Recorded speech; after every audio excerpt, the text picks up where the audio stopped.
coming into this last round. He said, my mistake, my reward. Yep. Chase down once again. The throw comes out, and now Travis is the one forced to defense here. Ryu can get a lot done. I'm loving these sneaky little parries in between, fishing for a perfect parry because like he knows he's negative, and it's like you can just get them in no matter what. Didn't get the perfect parry on the Hazanshu though. Again, very hard to get the 2-frame window for those perfect parries. But here we go, Travis gonna go straight into level 3, burning. Oh, actually, he's trying to get his own gauge back here. Yeah, super important to get that second brick up. Yeah. He is being so ambitious with those fireballs. He said, I don't care about Hazanshu. You're not going to do it. Yeah, but you can see Travis is still low on that drive gauge right now. That's why Travis is not engaging. That's why he's playing so passively right now. But again, Crown is taking advantage of that. Yeah, every single time you get that charge Hoshogeki hit, you get half of a bar. Yeah. But still building it back up. As soon as he gets to that 3 bars, I think he's going to be a lot more comfortable moving forward. He can't get to the 3 bars! Yeah, he's not able to just yet. He's only got a 2-bar connection. Oh, man. Let's see how this goes. 1 bar in the corner. Oh, Drive he rushes spent out. one. He spent it. Oh, he still hasn't been burned out yet. And, oh, so close. The OD fireballs do not chip as much. Gets it finally. And gets it. He actually found it into the TP confirm. So good. There's no bar on the side of Travis Styles, which means there's not a chance for a reversal. Right. This means that a drive impact can finally build the bar. He just got it. 16 seconds left on the clock. This round is coming down to the wire here. Oh Travis my goodness. Styles. The first game. He got the hit. He missed the juggle, DP. but didn't get punished for it. 7 seconds. Now you see he's in burnout. Crown is 4 seconds. up. He's chasing him down. He's trying to buy the opportunity, and the sweep gets Crown the first game, a nail biter. And that was so close that we're going to Jamaica, baby. Oh my God. That is how we're starting Grand Finals, ladies and gentlemen. I hope you guys are having a great time at home watching these too. Dude. This is crazy. Dude, Crown. I'm so impressed. That's all I gotta say right now. Well, I need to know what this guy's background is for fighting games. This guy is ridiculous. Yeah, I need to know where he comes from and everything he's got to offer, because he is pushing Travis Styles, the two-time champ, to the limit right now. No cross-cut this time. That jab was definitely fishing for it. And the donkey kick as a poke, using every single tool in the arsenal to check Travis along the way, and the Denjin going through. Yeah, you saw Travis get the standing light punch counter hit. Did you see that again? Confirmed. The air-to-air into the DP? Like, if I had a drink in my mouth, I'd spit it out. That was insane. Yeah. Oh my goodness. I'm losing it, man. And the Denjin, like Travis, is not able to establish a fireball game. The Zenshus have not been connecting at all. This is the first time Travis has been able to get any momentum in this second game. Yeah, honestly, that's a great way to describe it. Travis hasn't been able to get anything really going solid. Now, he hasn't been playing bad. Obviously, it was very, very close in that first game, but he just hasn't been able to get like what he did earlier in the tournament with Chun-Li, which was just run over his opponents. Yeah, and Ryu is playing this excellently. Crown really making this character shine.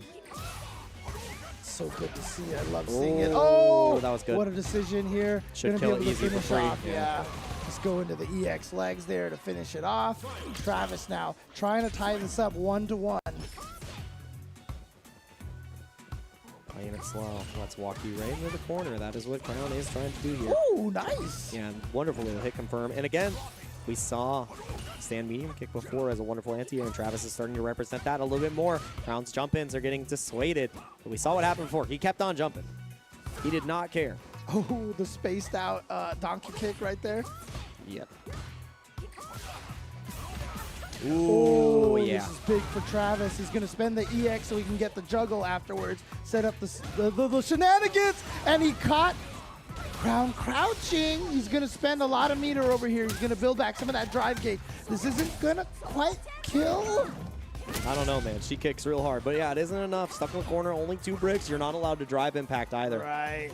So incredibly difficult here. And you don't want to drive rush either. You put yourself in the burnout, and it's a death sentence. Right. So Travis Styles obviously in burnout, but you can see right there, finally got it back here. There's the throw. Spends it right away to get the throw. Travis Styles tying it up 1-1 here in Grand Finals, and they're taking it down to Mexico now. We got ourselves a good old 1st of 2 here in the Grand Finals. Travis Styles clapping back pretty convincingly there. Yeah. And again, there we go. Finally seeing the poke donkey kick come out to fruition. No. I cannot believe that fireball connected on those legs. He's like, yeah, I got that confirmed ready. I'm him. Yeah. Oh, another throw. James, would you like one more? Yeah, there's How about another? Would you like one more? 5. Do it again. Do it again. Nah. Oh, no. Okay. All right. How about another throw, James? Here we go. The mix-up's only one time right there. Okay. And that's going to be able to finish it. The Chun-Li corner shenanigans off of the head stomp. See, normally when you head stomp in the corner, Chun-Li used to bounce out of the corner. Yeah. But now, this time, she gets to keep the pressure going. Very strong. And now we're starting to see some of those layers come out from Chun-Li. And Crown is the one getting opened up on defense. I do not know how much experience he has in the Chun-Li matchup. The same could be said for Travis. Yeah, that was good. The Shemedius. You know what Yipes calls that one? The Bodega Fierce. Yes. The +2. Oh, nice. Good parry again, because again, the momentum on that is what's really deceiving off of that. Oh, nice juggle. Dude, his air juggles are so dang good. Oh, Trying to get the perfect parry. He hasn't gotten it once on the Hosenshu so far. Yeah. But again, at least you're not getting hit. And again, you're just trying, because you're gonna block it no matter what. So you might as well not lose any gauge on the block. The back dash there, but he didn't get the full. Yeah, I thought he was gonna confirm into the super like he has before. Doesn't go for the throw, trying to find a way to chip out that last bit of life. Travis Styles, however, he's going to want to drain Gnome down to enough where the 3 can kill. But now that he's dead, he's got all that meter here for this last round. Yep, anti-air comes out once again. That stand medium kick. Nice Good block. Yep, the stance change was answered excellently. Because the stance change is really hard to see a lot of the times. You don't, unless you're really paying attention to Chun-Li, it can just look like the standard recovery animation. Yeah. As time goes on, people will be able to identify it a little bit better. But it's something that you need more time. Nice. Using that extra range from the fireball to deal with the better normals that Chun-Li has to offer. But yeah, wonderful trade combo. Another counter hit, and it's going to cash out immediately. That is going to be a burnout, which means Travis has one and only option to escape the imminent drive impact, and that is super, super, super. Yeah, and if I'm Crown he's buffering, right now, you see him buffering the hell out of it. He's like, come on, dude. If I'm Crown, I'm not going to go for the drive impact at this point. I think it's too obvious. Oh, all he has to do is OD fireball and he kills? Yeah, the chip is dangerous, and that's why Travis is running backwards. Nice sudden change by coming forward, and Travis Styles is going to get that meter back. Yeah, there he is. Okay, so chip is off the table. Buffering still, because if you hit that critical art raw, it's going to be over it, and catches the drive rush with the charge Hadouken. 2-1 lead here for Crown. We might get ourselves a reset. Oh my God. Golly gee. The way, this is one of the most epic losers bracket runs that we have ever seen so far. And we just started. We just started here. Dude, opening up the CPT with this kind of losers run is a beautiful thing. That is why we are called World Warriors. Anyone can come up to the plate and show how strong they are, because Travis Styles has been the undisputed strongest of Oceania for years. And Crown is looking to take that throne, man. He said anybody can come. I brought my fist. Yeah, and that's the way it's always been. That's the arcade culture. You put up a quarter, you play. That's right. I'm kicking James off the setup. I'm tired of seeing that scammy cammy, man. Ooh, good stuff. Wonderful confirm, and takes the corner right back. That screen position is everything. It gives me life. Back to the very center of the screen over here. There's the throw we saw earlier, and this time it actually connected. Look at that. Look at that setup right there. Get that meaty donkey kick. Oh, here we go. Found his way in with the drive rush. Gonna go again. Try to bait something out, but good patience from Crowd. Yeah, baiting the throw tech right there. Oh, the whip punish. Yeah, should be a kill here. Yep, cash out on the level 1. Absolutely agree, Travis. One more round to even up the score here. Yeah, and take it to the final game for either a reset or a champion. Yeah, so dang good here. I wonder what would make Travis switch over to the jury, but I think it's going to be Chun-Li the whole way. Especially if he wins this round, he doesn't have an opportunity to change. Nice, finally, the first Hosenshu to connect. However, no confirm off the punish counter, so quite rough. Oh, no whip punish right there. Travis was not expecting a forward heavy punch. Oh, dude, God, max range. Yeah, I love it. Max you'll range take that. Donkey. Travis Styles spending a lot of meter in that sequence, an EX followed by a drive rush. Oh, and same thing with Crown. What a reaction from Travis. We've been seeing the reaction earlier in the tournament. Here we go, gonna go for the full combo, drops it. A little bit tricky to time, nice. but he's got the burnout guy, the cross up with a down forward heavy kick. And indeed, Travis ties it up 2-2. We are going to the final game. It's either gonna be a reset or the championship on this game here in Russia. Man, for Crown, this is the most important match of his life. For Travis Styles, it's just Sunday, man. See how this goes. Forced in the corner early. But again, Travis Styles at the drive gauge deficit. Yep, anti-air comes out again. The stand medium kick so good. That throw tech was tense. I'll tell you that. Oop. Oh, no. The counter hit, though. It wasn't a punish counter. But look at this. Travis Styles playing this fireball game. Oh, never mind. You just got punched in the face. Here comes Crown again. Yeah, that's all the pressure he's going to get there, though. And now Travis feeling incredibly comfortable here. Goes with a psychic drive impact. Yeah, trying to go through a projectile. Wow, that Hazanchu hit far. The EX! Nicely done from Travis, and that burned him out, too, when he threw that. So that was a hard read. Yeah, the OD might make it over and done with as Travis is just going to cash it all out early. Crown on the ropes now. Misses it again, misses the combo again, unfortunately. Not the end of the world. Yeah, I mean, at least you can't get punished for it. Exactly. Crown stuck in the corner once again. This is exactly how the last round started. Crown knows how much is on the line here. The reactions have been so crisp. Every single throw tech. Travis, match, tournament, point. Great block, and the throw comes out once again, Crown. Trying to stay alive here, going for the max range donkey kick, maybe trying to check a Zanchu. Right, because it will hit high. The stance change she's holding down back, it's scary. And remember, she can block out of that stance. You see stances, you always feel like you can hit him, but you can't. Gonna get the follow-up right there for the damage, down to the stance. Yeah, biggest part was the corner carry there. Zanchu does not connect. Was it punish in time? Yeah. Let's see, so patient here from Crown and from Travis. 42 seconds left on the clock. We are burning through all of this time. Yeah, and Crown again has been making one of the most spectacular losers bracket run. He has built up so many fans here just in this first CPT online. Can Travis end the run of Crown? But Crown sitting on 3 bars. No what a reaction! Way you reacted, and this is what makes a champion. Those quick reactions and the reset. He's been dropping the combo, and I think everyone was trying to see, are you gonna land at this time? And Travis said, you know what? I'm not even gonna try. Go for the reset. Instead, he gets it, and finally Crown has been defeated here in grand finals by Travis Styles, who is now the 3 years in a row qualifier from Oceania. Welcome to episode 2 of No Neutral.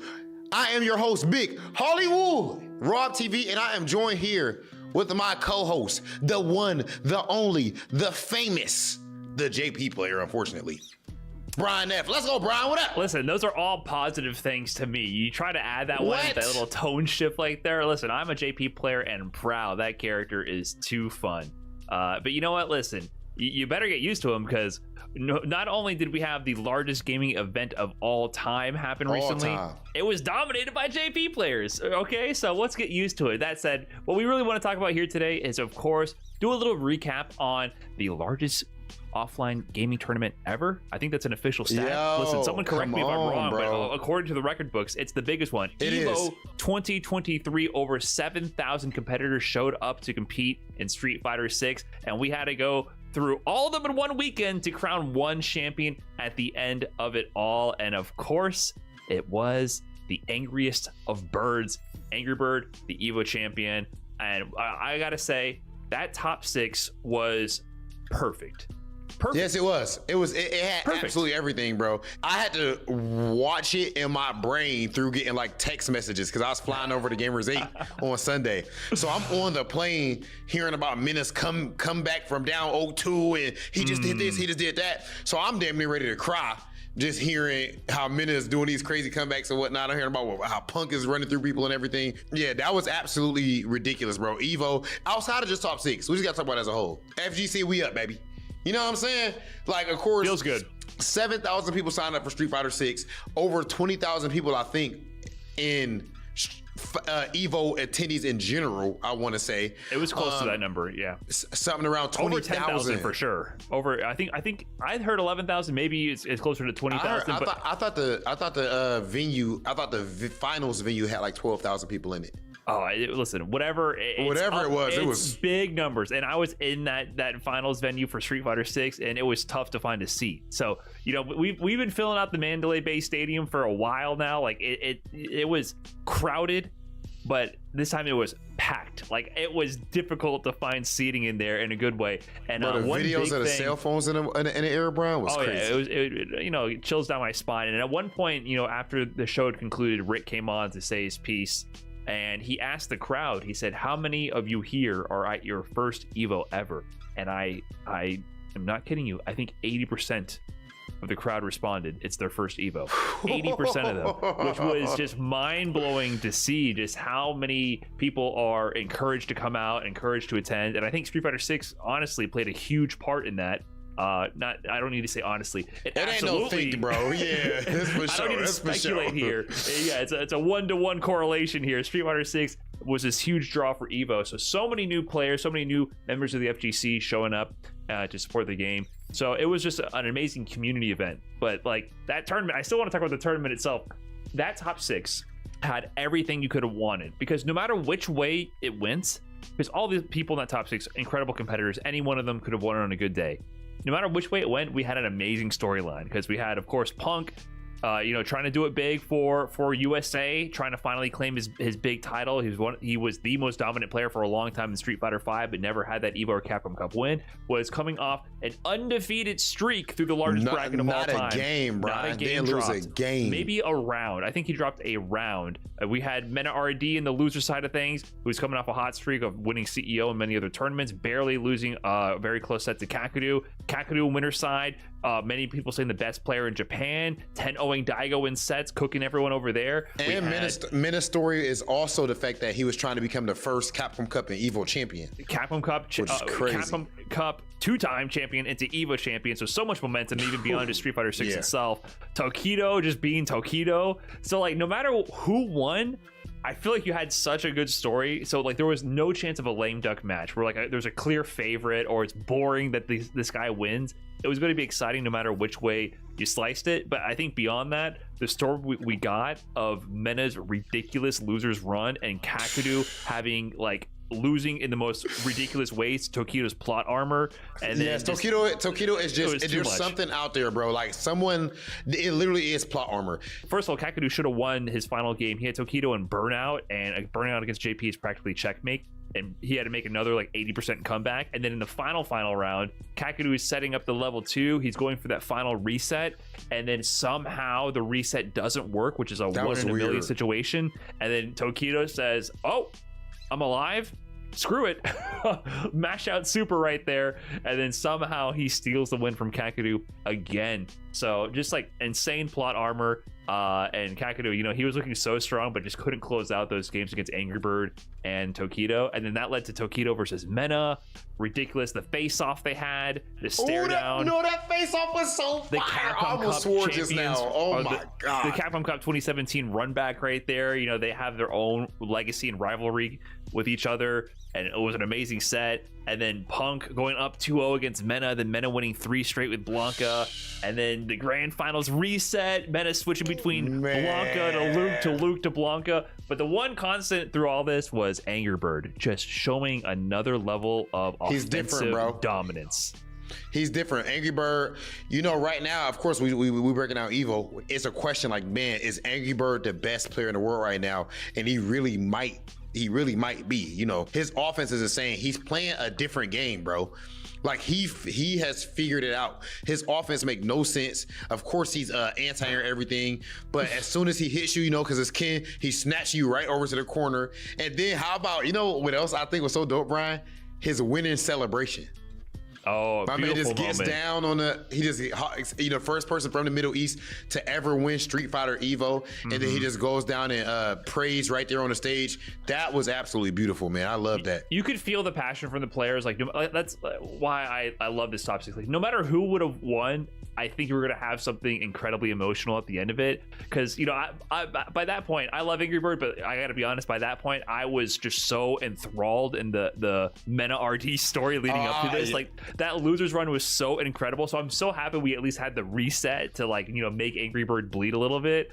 But man, yeah, Angry Bird has been such a strong player for so long, so humble, so kind. Like he's just, I don't know, he's just like a great person that you want to see succeed. Like when you get to interact with him or see the way he carries himself, he's always so humble for how good he is. Like bro, he has no reason being that nice. He could be the biggest jerk in the world and you'd be like, yeah, whatever, he's just that good. But he carries himself with so much you know, respect and kindness for others. So it was great to see him achieve his dream like that. He has now reached superstardom, for whatever word that may mean to you, at least within this fighting game community. And that's different. That's very different than just being one of the best players in the world. I like his follower count shot through the roof. Like he might have gained over 10,000. I don't know. I don't remember at this point. He gained so many followers immediately, bro. Like the story is there. I mean, then this naturally, I feel like transitions into Gamers 8 as well, which we got to talk about. So last thing I'll say with Evo is just biggest Street Fighter tournament of all time as far as entries. I mean, we up FGC. Brian, you already know, I kind of wanted to tell our pizza story, but I don't know how much time we really have. But I just to recap really quick, me and Brian, Evo has so many people. So everywhere we go, we're meeting so many fans. And it was amazing meeting so many of y'all. At least I feel that way. Brian's arrogant. So, you know, he probably hated me, y'all. But for me personally, I was like, Brian, you got to be nice. It's the fans. He was like, all right, I guess I'll talk to these peasants. That's what Brian said. You remember that? Can't leak our conversations like this, Rob. I told you to keep this between us. but bro, in all seriousness though, so even though it's amazing meeting everybody, I can't stand walking around with Brian, because I feel like when we walk around, especially it's like the no neutral thing, it's over the top. People are like, no. So then we try to go get some pizza. We sit down. It just so happens that the people sitting there at the next table were fans. Before you know it though, it's only us coming to get some pizza.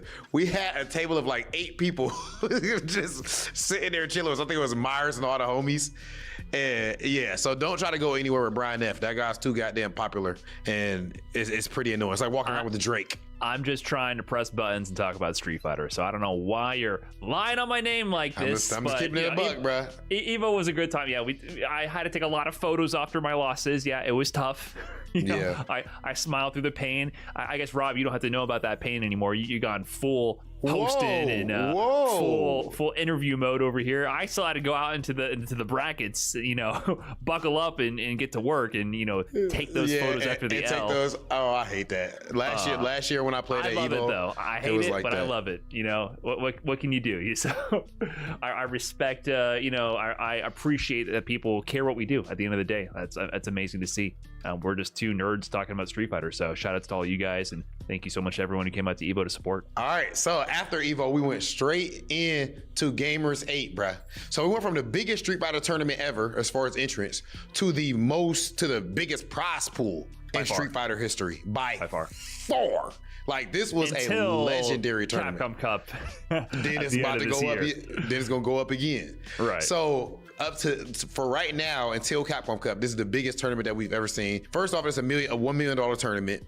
First place, 400,000, bro. Second place, 200,000. Third place, 100,000. Everybody absolutely ate. I think going into it, we were like, man, we might get Mena versus Angry Bird Grand Finals again, and we dang near got it. Leading into the actual top 8, Angry Bird and Kakadu. That's the story, right? Like, Kakadu. We mentioned about Evo, how he was so close to beating Angry Bird. He got the closest to. Mena did reset the bracket against him, but beyond that, Kakadu was the closest to actually make him bleed. He took him to match point and winner semis. Kakaru, Grand Finals, he all of a sudden turned into an absolute robot. I don't know if you understand the significance of what we saw. Like how that's not normal, bro. That's not. We've never seen that level of play ever. I agree. What Rob's referring to here is, of course, during that whole Grand Finals, you know, there was 32 perfect parries. There was a reset, so he did go to losers actually 3-0 to Angry Bird at first, right? So he did get cooked in the winner's side, but he said no more of this. And then grand finals, 32 perfect parries. And, so that whole and winner's 2 first finals, to he just said, forget this perfect parry strategy. I'm just going. There's no way. All of a sudden, he wanted to. Angry Bird could not press anything, bro. You could not do nothing. That was an unbeatable strategy for the time being. I think that's the vision. He was in the future. That's the vision of where. People have speculated about that for a while, about how powerful perfect parry will become. Yes. I think we saw for the first time how powerful it is. Like that future is now, right? That we finally caught a glimpse of that at the highest level. He basically just prevented Angry Bird from having any kind of regular flow with his gameplay, right? He'd have to alter any timing to work against that kind of strategy. Like if someone memorizes your block string timings frame perfectly, they could perfect parry every single time. And we've speculated about that, but no one has actually pulled that off. Somebody asked me like, "Oh, why did Angry Bird keep doing Dragon Lash? That's stubborn. What the hell you want him to do? Everything else he was trying to get perfect. He could not fireball. He cannot step kick. He cannot Dragon Lash. You got to think he just taken away all of his normal options in the biggest moment of their careers." As far as, I mean, I would say that's the biggest moment. I'm sorry. Like, Evo, of course, has the most prestige, but come on. This is a $200,000 money match, bro. I'm sorry. All due respect to Evo. So you up there playing for everything, and this dude just turns into the Terminator. He turns into the most perfect being in Street Fighter 6 short history up to this point. Perfect parries, everything. That strategy, in my opinion, was something that he saved for nationals. That's what he was doing, bro. He saved it, and now he showed us, like, yes, this is my final form. He went Ultra Instinct. He dropped the ankle weights. That's not my analysis, because to me, I feel like that's what you want to do regardless, but I agree there was a change. I agree there was a change, and the change was he dialed in beyond, he went a different form. That's what I think. That's possible. That's what I think. So he won $400,000, brother. Bro, huge. Do you know what you could do for Brian? Even you could use $400,000.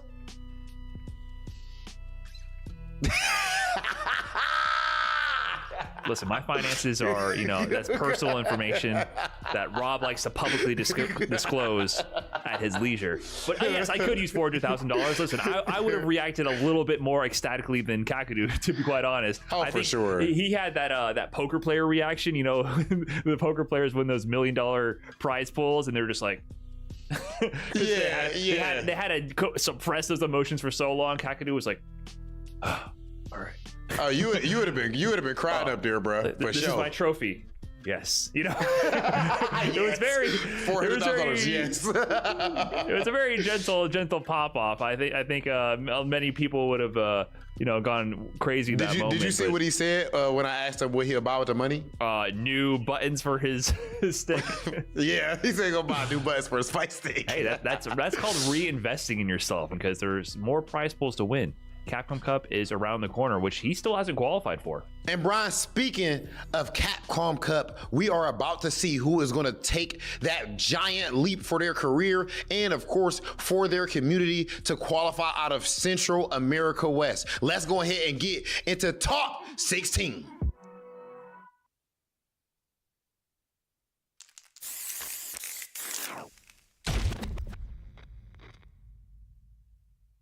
Which one of these was the herbal medicine again?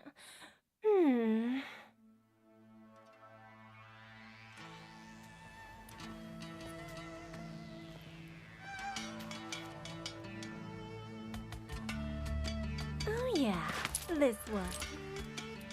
Probably.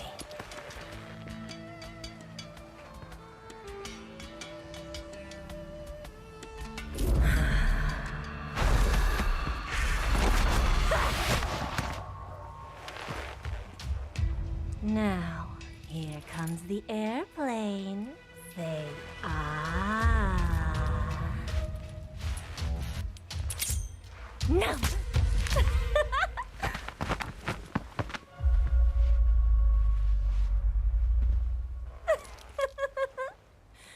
Some poisons can kill people in the thousands with that amount.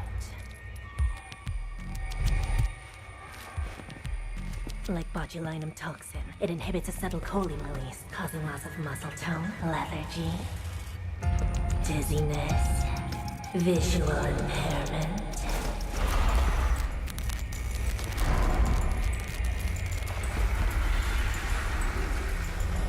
Heavy eyelids, intense thirst, loss of speech, vomiting, diarrhea, stomach distension, breathing difficulty, then respiratory failure.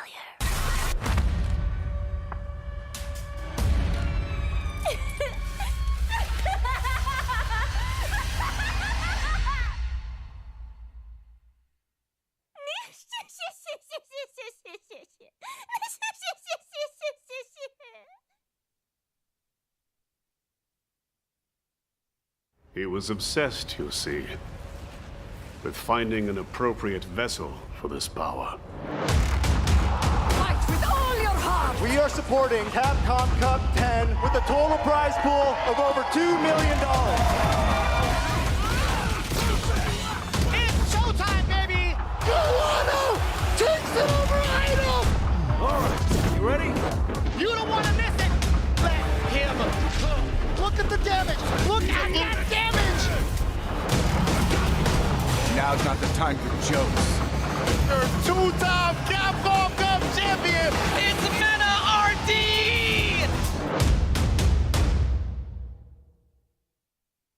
What a beautiful reminder of what we are all building towards, baby. That Capcom Cup 10 is going to be a great journey to get there. Of course, I am Ringe, joined by James Chen today to bring you the top 16 of Central America West. How you doing, James? I'm doing good. I mean, there's so many storylines going around the world of Street Fighter 6 right now. World Warrior events happening all over the place. We just listened to Brian and Rob talk about Gamers 8, and of course, EVO just happened. There's just so much new information we're finding out, and it's so cool. Yeah, man. And everybody is out there trying to steel, sharpen steel, right? Entering those World Warrior events, signing up for the CPT Online, signing up for whatever weeklies they can get their hands on to make sure they are in tip-top shape to get to that $2 million prize pool. You know what I'm saying? You know what I'm saying? We'll get there eventually, of course, but I am interested in the fine players from Central America today, West region, of course. I know there's going to be some heavy hitters in the bracket, ones that we're familiar with and ones that we're not familiar with. That's what's always one of the beautiful things about a new iteration in a franchise. Oh, yeah, absolutely. Again, I mean, at this point in time, you know, we've been hearing all the stories about, you know, Ken and JP and Guile and Blanca and Luke and Jury. And you know what? World Warrior Japan was just won by a Kimberly. Let's go! Yeah, and arguably, right, I think a lot of people would consider Japan the strongest region for the World Warrior event. So the fact that Kimberly came out on top, defeating Fujimura's Ken in grand finals, defeating Fenrich's JP in winners finals, defeating Kichipa Zangief. I mean, you know, that's not as strong as the other characters, but still a legendary player on his character. And yeah, defeating all of those to get the W. I mean, that has definitely shaken up the meta, shaken up the world a little bit. Maybe people's opinions now going to be changed. We'll see how it all goes, you know. I keep telling everybody right now, for me, it's because I'm a Kimberly player. Yes. It's a delicate balance of continuing to downplay my character to get those buffs, as well as, you know, being happy when she wins.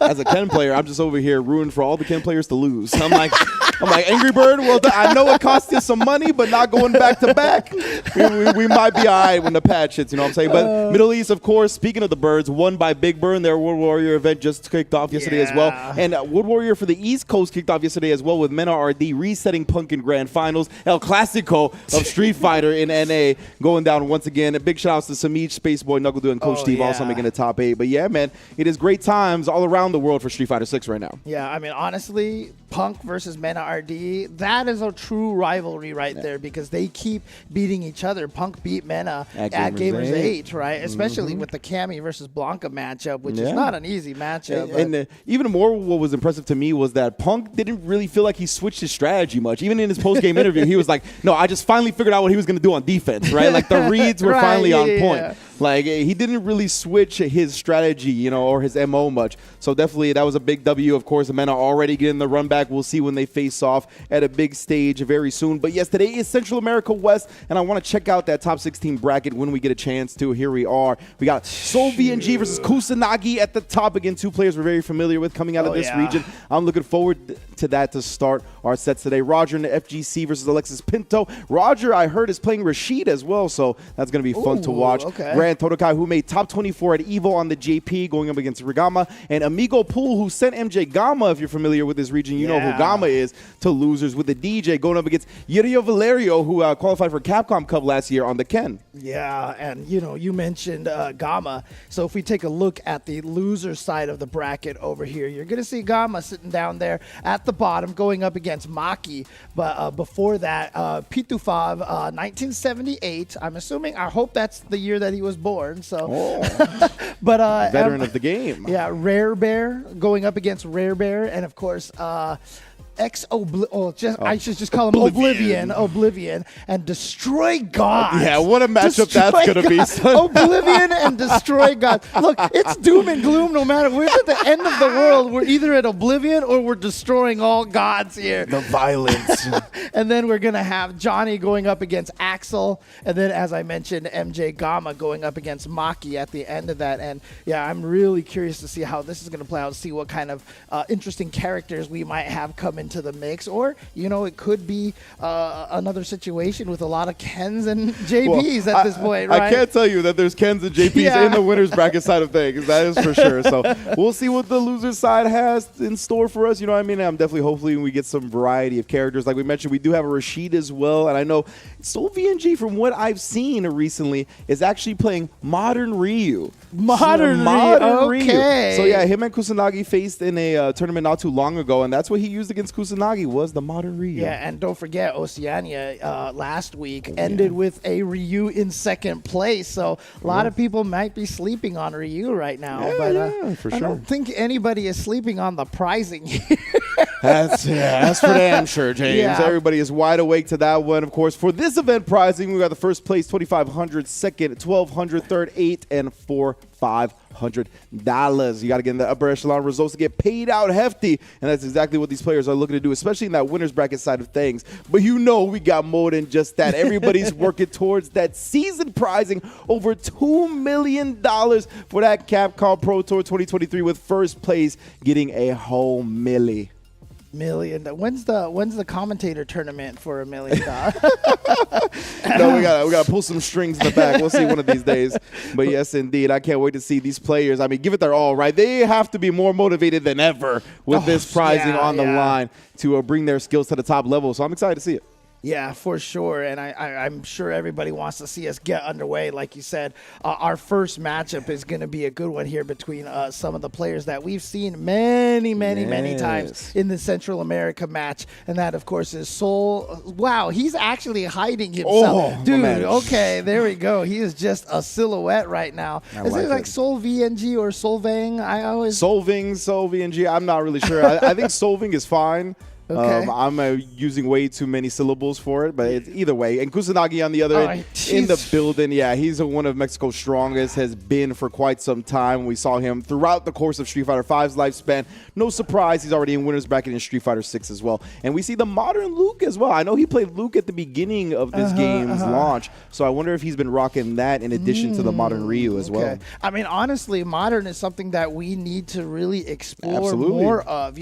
People have just kind of been like, oh, modern is broken or modern is whatever. But the thing is, we really don't know yet, right? Yeah. And I saw that Angry Bird is even starting to pick up modern. Big Bird, you're right. Yes. Is starting to pick up modern Marissa. Oh, yeah, boy. Going the Shuto route here. So it'll be really interesting to see how things evolve as we keep going. Yeah, it might have been you or one of the other players or talents that I was talking to, but they referred to the control schemes as something like V-isms, right? Or like grooves. Yes. And I really like that idea. And Sol VNG is rocking the modern Luke instead of the modern Ryu. And I will say, last time I saw them, Kusanagi did handle the modern Ryu pretty well, so I'm liking the modern Luke attempt here instead. Might be just a matchup thing that it didn't work last time. And honestly, one of the reasons why modern Luke is so scary is that level 1 super is 6 frames. He has one of the fastest level 1 supers in the game.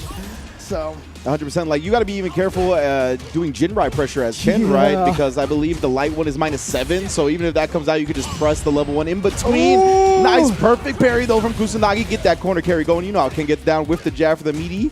Yeah, so there's that setup. After that Tatsu, you always look for that whiff standing light punch, because then they're probably going for that meaty overhead. And here we go. Throw loops in the corner. Nope. Only goes for 2 of them. Great discipline from Sol VNG right there. Oh, and then stuffing the Dragon Lash, tries to sneak in a drive impact, but side switch via the level 1. Yeah, that's always one of the nice things about that level 1. Gets to the other side, and now he has the corner position. But look at them. Both of them about to be burned out, and there we go. That heavy kick from Kusanagi is going to burn out Sol VNG right now. And let's see if, okay, has the anti-air. Yeah. And he's trying to bully him, but again, nice use of the air flash to get out of the corner. And Kusanagi, he couldn't really bully him to the corner like that because of the modern and the 1 bar, right? Like, you can't just try to drive impact to get the stun out, but he does anyway, and he just reaches the wall. See it, stars. I was saying that you were going to be prepared for that, Sol. Well, you know, maybe it'll take a round to get warmed up. Kusanagi's like, how's that for your modern controls? You know? Whoopsie. Oh. So Kusanagi with round number 1. Again, Kusanagi finishing 2nd place in CPT online for like years in a row, finally qualifying last year. So indeed, and Sol getting the clean jump out. Speaking of which, at least Kusanagi doesn't get out for free, and then checks him with the crouch medium kick. All the way to the other corner. Look at that. Can't even get out of the corner for free over here. With no check on the drive rush that time. Kusanagi able to escape, get some breathing room because of it. Like that drive parry attempt after the whiff throw. Bro, so he is whiffing on your modern controls, bro. You better make him respect it. He is whiffing. You got 3 bars on deck. Don't let him keep whiffing like that. He burns himself out with a drive cancel. Don't open up either. Kusanagi going to try to work him towards the corner here. Are we going to sneak in the drive impact? Do you dare on the modern controls? Not even any anti-air with a super or anything. My man's just looking a little shook right now. The modern, like you mentioned as well, yeah, on the neutral jump definitely should have been an easier anti-air, but either way, Kusanagi might be having an LLC in his head right now. I mean, to be honest with you, one of the things that makes modern control so potent is because you have access to it at a button's notice, it makes being burnt out a little less painful than if you're a classic control, because you're not sitting there pumping the controller the whole time trying to be scared of drive impacts. But yeah, it does look like we're going to a character select, so maybe the modern Ryu is coming out. Yeah, that might be the thing that we're going to see for sure. Like we mentioned before, he's been playing both modern Ryu and modern Luke, and I love just seeing players explore the modern control scheme 100%, right? We've heard, I believe the Birds talk about, a lot of players have talked about it, that one of the merits of it is the fact that it slows the game down a lot, right? Like, because your reactions to things becomes more easier, but he is sticking with the Luke and sticking with the modern, so maybe just a breather here after the first game. He looked a little nervous, so maybe gets his composure going, you know what I mean? And Kusanagi starting off with the OD Fireball, he does like to do that a lot. He'll switch between like the jump forward, depending on the matchup. He'll do a lot of different things at round start to make the opponent uncomfortable. Yeah, I mean, the craziest one for me still is thinking about Shito playing that modern Marissa. Because he also plays classic Marissa in like the same events. Man. So, you know, that might even be powerful for a lot of people who do go with the modern controls, learning both of them if you can fix your muscle memory properly that way. 100%, I think that's a big case. Big case to make, but right now Kusanagi, he burns himself. On that drive rush. Is able to block in time, but your pressure is the same. But look at that. Sol just not even scared, actually just checking after the Dragon Lash. Indeed, all right, does get the uppercut that time. He tried to sneak in a drive impact as an anti-air, but yeah, rarely does that work. Oh, that always works. No, but he leaves some damage on the table. It's okay. That's too far. Yeah, he didn't get any punish, though. I guess he was still recovering from the fireball to get it a clean punish going. Wow! What? But the suppressor on the drive rush crouch medium kick. Okay, then. Noted. Yeah. Noted. All right, maybe he's finding his reactions a little bit. There we go. There we go. There's a great start right there. Reacting instantly to the drive rush, and only thing he you can do in that drive rush situation is go for your own super potentially, but here we go. I love this too. The level 1 to burn him out. Done from Sol. And now you are trapped in the corner. Got to watch out for drive impact. He went for the throw, and so Kusanagi had the right guess. Woke up with the super. He's got no resources left now. Actually goes for the drive impact. I mean, you're done now, bro. He could just, set up into a drive impact. Nothing for Kusanagi to respond with. And a quick tie. Sol, what a bounce back from that first game. Yeah, I mean, going back to the character select, perhaps just to think about it a little bit. Maybe was like, let's try Ryu, and then was like, maybe not. And then went back to the Luke, and it worked. The way that second game looked, it looked like the first game his controller wasn't working. Like, Yeah, I know, legit. right? I dropped my pin. Don't look at the pin during a break. But yeah, it legitimately looked like a completely different player in the second game. So I'm glad to see that he's kind of found his composure a bit. And the reactions were way more on deck. We saw like him getting the cross-cut DPs. Jury, with eat the your heart out, dude. Here's your Oh, pin. my man. Wow. Wow. I know what that means. My man, you're a regular old shredder, huh? Yeah, Okay, I know, bro, right? okay, bro, I see you. Good looking out. Thank you, James. But yeah, man, that's going to be 1-1. And again, we are 2 out of 3 for the whole day, baby. You got to earn the right into the promised land of 3 out of 5 tomorrow in top 8. And this is for a top 8 winner's side berth. So both of these players here back against the wall. Kusanagi also taking him some time. He did it at Smash Factor as well, one of the offline tournaments that just happened. He was in grand finals up against Sonic Fox. And he took some time every time he really lost a match. Didn't take advantage of the quick rematch system of the game, right? It's so easy to get back into it, but he lets himself breathe, and we got a game-deciding match here. That's right. And the crazy part is if you win this match, you're done for the day. Yeah, you go and 100%. chill at that point. So winning this first, because if you lose it, you wait until the end of the day for your next match. So this is a big one here. Oh, God. Both of these characters' jump attacks are ridiculous, by the way. Yeah, both jump heavy punches are problems to anti-airs. Oh, actually catches him trying to parry in the middle of getting hit. Oh. Yeah. Oh, you touched the button in that situation. I'm not sure what he was trying to go for. I mean, if you do see drive cancels, one of the strategies that we haven't seen as much is you could just EXDP right away. I don't know if that's what he was trying, but he definitely got clipped there. Oh, no, and not protecting himself from the jump out. Oh, speaking of which, the same thing. Kusanagi does get the cornerback and the meaty drive impact. One of the most successful situations you can utilize drive impact right now. Level 2 as well. Just try to put as much damage on the board as possible. Ow. And yeah. Oh, no. Mistimed the overhead, and he's just going to get tossed. And now try to go for a shimmy, but Kusanagi not falling for it just yet. Kusanagi trying to bulldog him down, but then he doesn't react. Oh, what? no. But where's the combo? Oh, no. I'm guessing Sol didn't think he would actually hit the wall at the end, committed to the crouch medium kick. But yeah, in the last bit of the pushback, he does make wall contact. Oh, no. And so here we are. Final game, final round. You see, both players are nervous, man. There's a lot on the line here. You're getting this dub in Central America West round. The CPT online interrupts the Dragon Lash. That's huge for Sol. Yeah, and remember, he's sitting on 3 bars. Modern Luke right now. Uh-oh. Here we go. What a backdash in the corner. But like I said, you can't test the reactions. Obviously, that level 3 at any point in time. But now, Kusanagi with a level 3 as well. And he's going to go right into it. Indeed, it's going to be a great spot for him to be. This is going to give Sol a CA, though.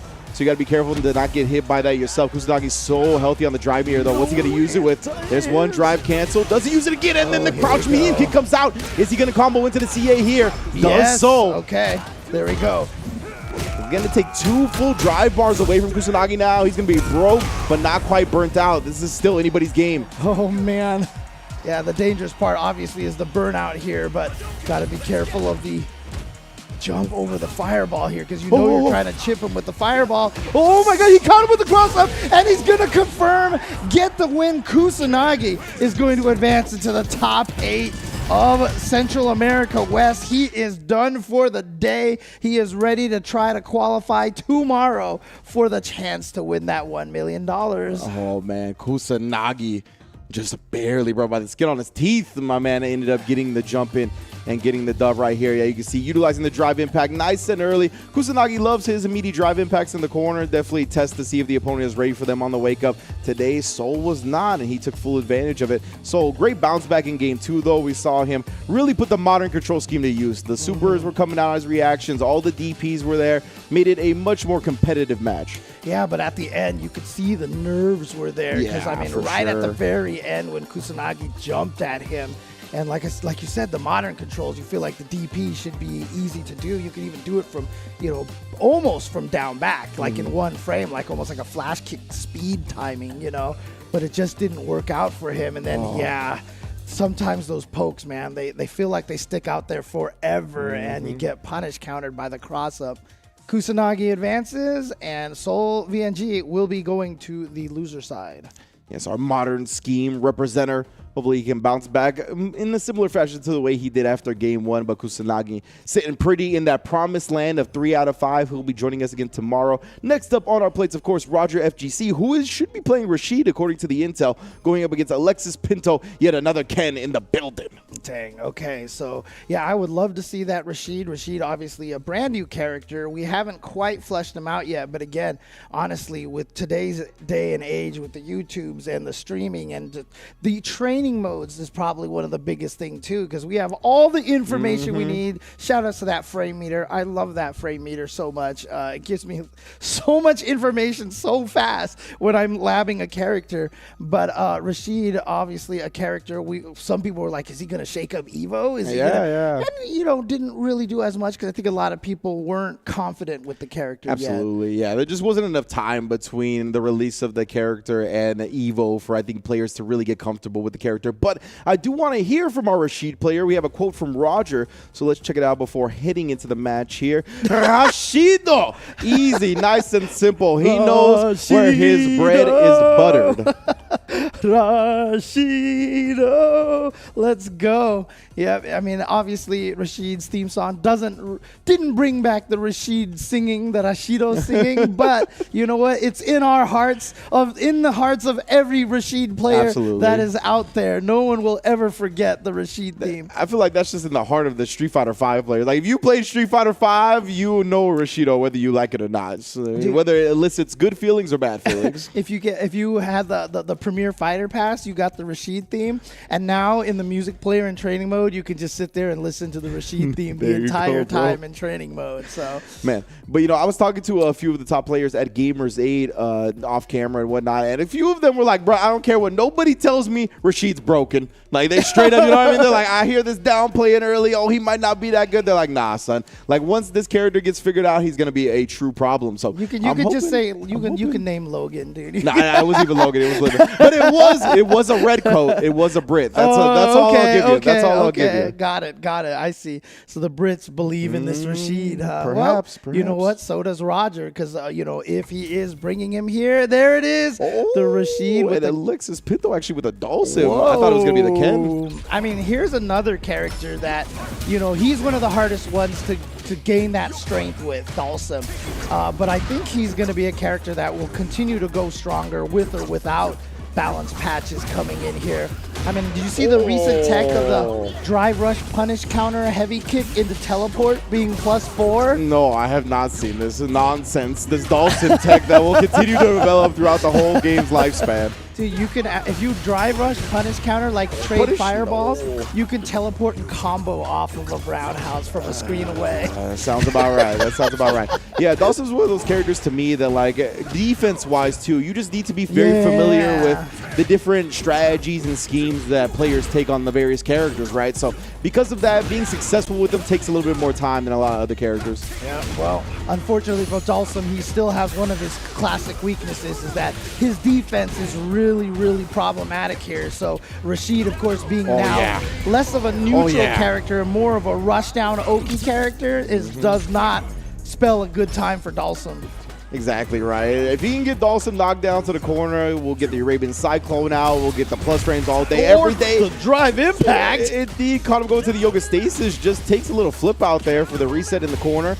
Get the throw loops going. Oh, tries to catch him reach and just goes into the SA2 though. Yeah. Overhead. Plus frames, and so just going to use the drive reversal to get out of there. But unfortunately, that means that Alex Pinto is now so low on that drive reversal gauge. Oh. Nice job recognizing the force knockdown hit after getting the teleport. Trying to build that space, but you see how Rashid works. He just stays in your face so aggressively, spending all of his meter. When was it going to come, right? Alexis Pinto, he was fully loaded. He had 3 bars on deck. Oh, set up shop with the level 2 now. Oh, no. What's the mix? Empty low, but I feel like Alexis Pinto actually got hit before that empty low. He was just trying to do something. He's just like, I just don't want to be here at all. Yeah, I don't know if he had like flashbacks to SF5 Rashid and thought like the wall clean cross up was coming or what. But yeah, definitely Roger taking the first game. And again, you just need 2 here today. It's all 2 out of 3 bracket. gets the Eagle Spike combo. That's minus, but both players respecting it right there.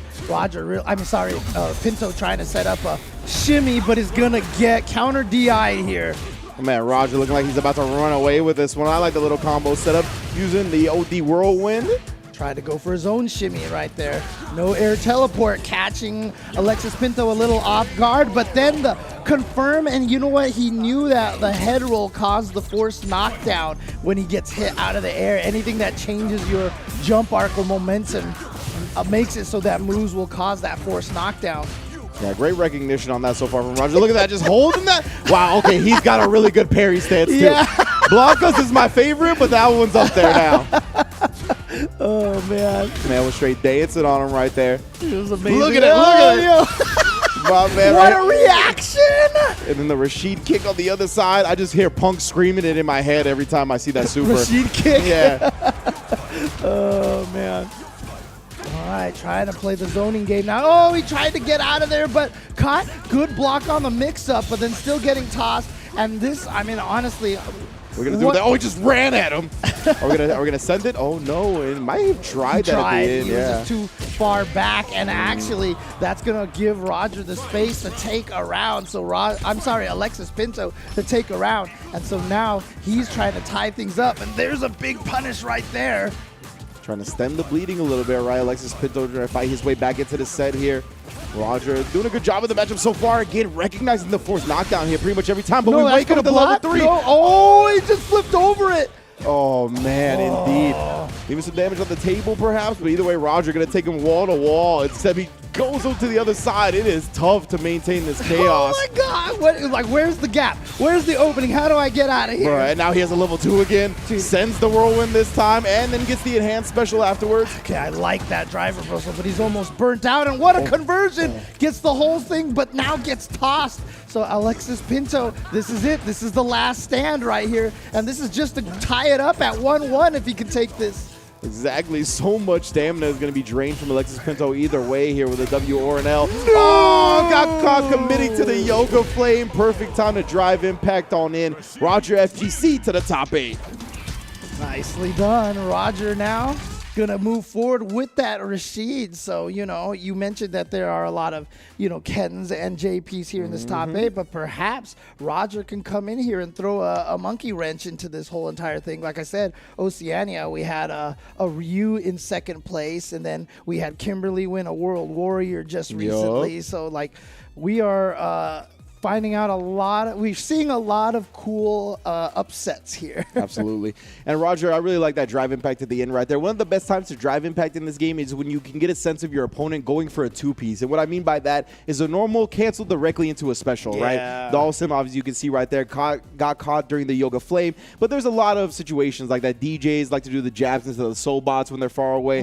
So many instances of that. It's a regular Street Fighter thing, so be sure to be on the lookout for that. But I am on the lookout for our next match here. It's going to be Totokai versus Ragama. And again, we talked about Grand Totokai getting top 24 at EVO. That's 7,000-man plus tournament. The biggest esports tournament to ever exist. He got top 24 at with the JP. Yeah, definitely not an easy task over there, and something to put on your resume, honestly. Like, I got top 24. Really? Out of how many players? 7,000 plus? You know, you're like, oh, okay. Yeah, you thought it wasn't impressive until you heard that. Yeah, but the problem for Grand Totokai right now, he's going up against Ragama, and the reason why I say it might be a little bit of a problem, you see that Cammy right over there, and Cammy is definitely a character known for being difficult for JP. But again, it's also one of those situations that I feel like JP studied this matchup so much because they know that these Cammy players are coming after them, and players will even pick Cammy to counter pick him. Yeah.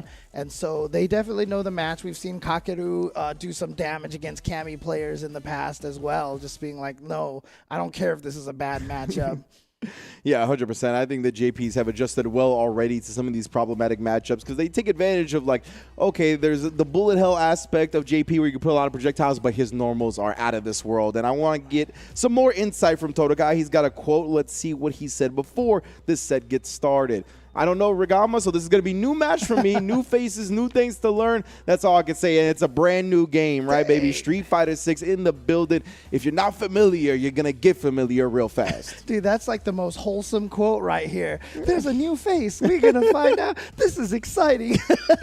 That's one thing I love about our fighting game players is they got that anime protagonist in them, you know? They're just looking for good fights no matter where they come. If it's a new face, that's even better, you know what I'm saying? So, yeah, we see the Rashidos as well. Thank you to everybody chilling out in the Twitch chat on top of everything else. You know what it is for this Capcom Pro Tour Central America Top 16. And, yeah, man, it's going to be a good one. Totokai versus Ragama. As you mentioned, the Cammy is a problem maybe for the JPs, definitely, because she has so many ways to kind of get past the projectiles, right? She's got the spin knuckle to go. She can alter her air trajectory, kind of bait out that crouch heavy punch. Walk speeds, yeah, so we'll see. Unfortunately, not everybody can be the protagonist. So, you know, someone's going to have to be either the villain or we have a sad, you know, tragic hero story because someone has to go down. And so we're going to see what happens here between Totokai and Ragama. And again, Totokai even saying that he doesn't have any familiarity with the players. So, again, this is the interesting thing. A lot of times these players know each other. They know their tendencies really well. But if you do not know the player, you start off with the matchup knowledge. You go with what the strongest things work for the matchup, but you build the knowledge of the player as you go. That is one of the most important aspects of fighting games. If you're the JPs in here, yeah, you got to use those absurd normals, bro. Like, Cammy's going to be trying to maybe commit to these spin knuckles, do different things, commit to that drive rush. And in my opinion, he's got the best drive rush stuffing buttons in the game. But right now, Ragama's the one that's striking first blood, gets the knockdown. Boom with the jab string. Caught him on the second time, but didn't believe in it. Quick, perfect parry on that. You can't autopilot this. All right, well, one thing we learned from Ragama, he's definitely willing to use. You saw him try to fake out the drive parry with the ghost fake and then dash up and try to drive rush and throw it, but nothing from Ragama. So Grand Totokai trying to make some adjustments already, but that's too high up. That was even a punish right there. That wasn't even a counter hit. Is that with the OD? And that leg move, I can't remember what the actual command is for, but that is plus on block. So set him up perfectly for the frame trap. And yeah, you cannot afford a trade when you only got a pixel of life. That cane from above, ow. Makes me think of Link from Adventures of Link. You got the down thrust, dude. I mean, dude, that thing was brutal. Oh. You know, already setting the tone here. Grand Totokai, you can see, I was going to say he's not resting on his laurels, but that logo low, the crouch BB kick from Cammy goes so far. Oh, and threw him before the second amnesia projectile popped right there. And burned himself out by accident, and Grand Totokai wastes no time to take advantage of that. And here we go with the JP setups in the corner. The media afterwards. You're trying to hold up. It is not your time to hold up. Goodbye, fam. I got level 3 on deck. Let's wrap up the first game. So I remember, I know I talk about this a lot, but when JP came out, we were all like, this character is really scary, but I bet you will figure out his zoning and he won't be as strong anymore. And the thing is, we were kind of right. And then JP players started doing that. And we were like, okay, this character's still good. Yeah, and then everybody was like, wait, his normals and offense are also like really top tier? Oh, okay. Right. This might be a problem. Yeah, it's the Street Fighter 5 Dalsum joke of, quote, zoning, unquote. Yeah, he's definitely not no zoning character, I'll tell you what. He's just got a strong projectile game. Yeah, exactly. Well, so far, though, Ragama doing a great job taking him to the corner. Caught him right in the ACL right there. Injure the old man. Oh, dude, that's not nice at all. I have never actually felt bad for JP until just now, dude. That's like right where the dive kick hit, bro. Tore his ACL. He tore the ACL of an old man, dude. I have never had this much sympathy for JP in my life. Oh, man. You could tell that I don't have any sympathy. You're like, tear the other one, Cammy. Yeah, some malice was built up in that delivery, I'll tell you what. Oh, man. Oh, the cane.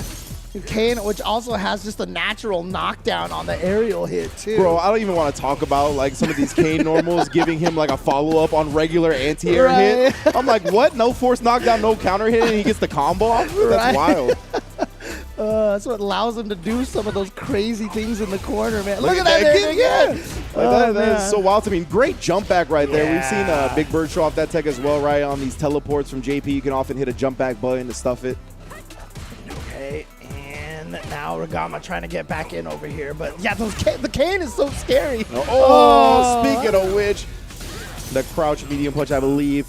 And I'm gonna send her full screen, and now you gotta deal with the bullet hell. That's what we talked about before, right? But I love Totokai not committing to too much. We talked about the spin knuckles, the different ways that she can get it. He tried to check, but he hit the button a little bit too early.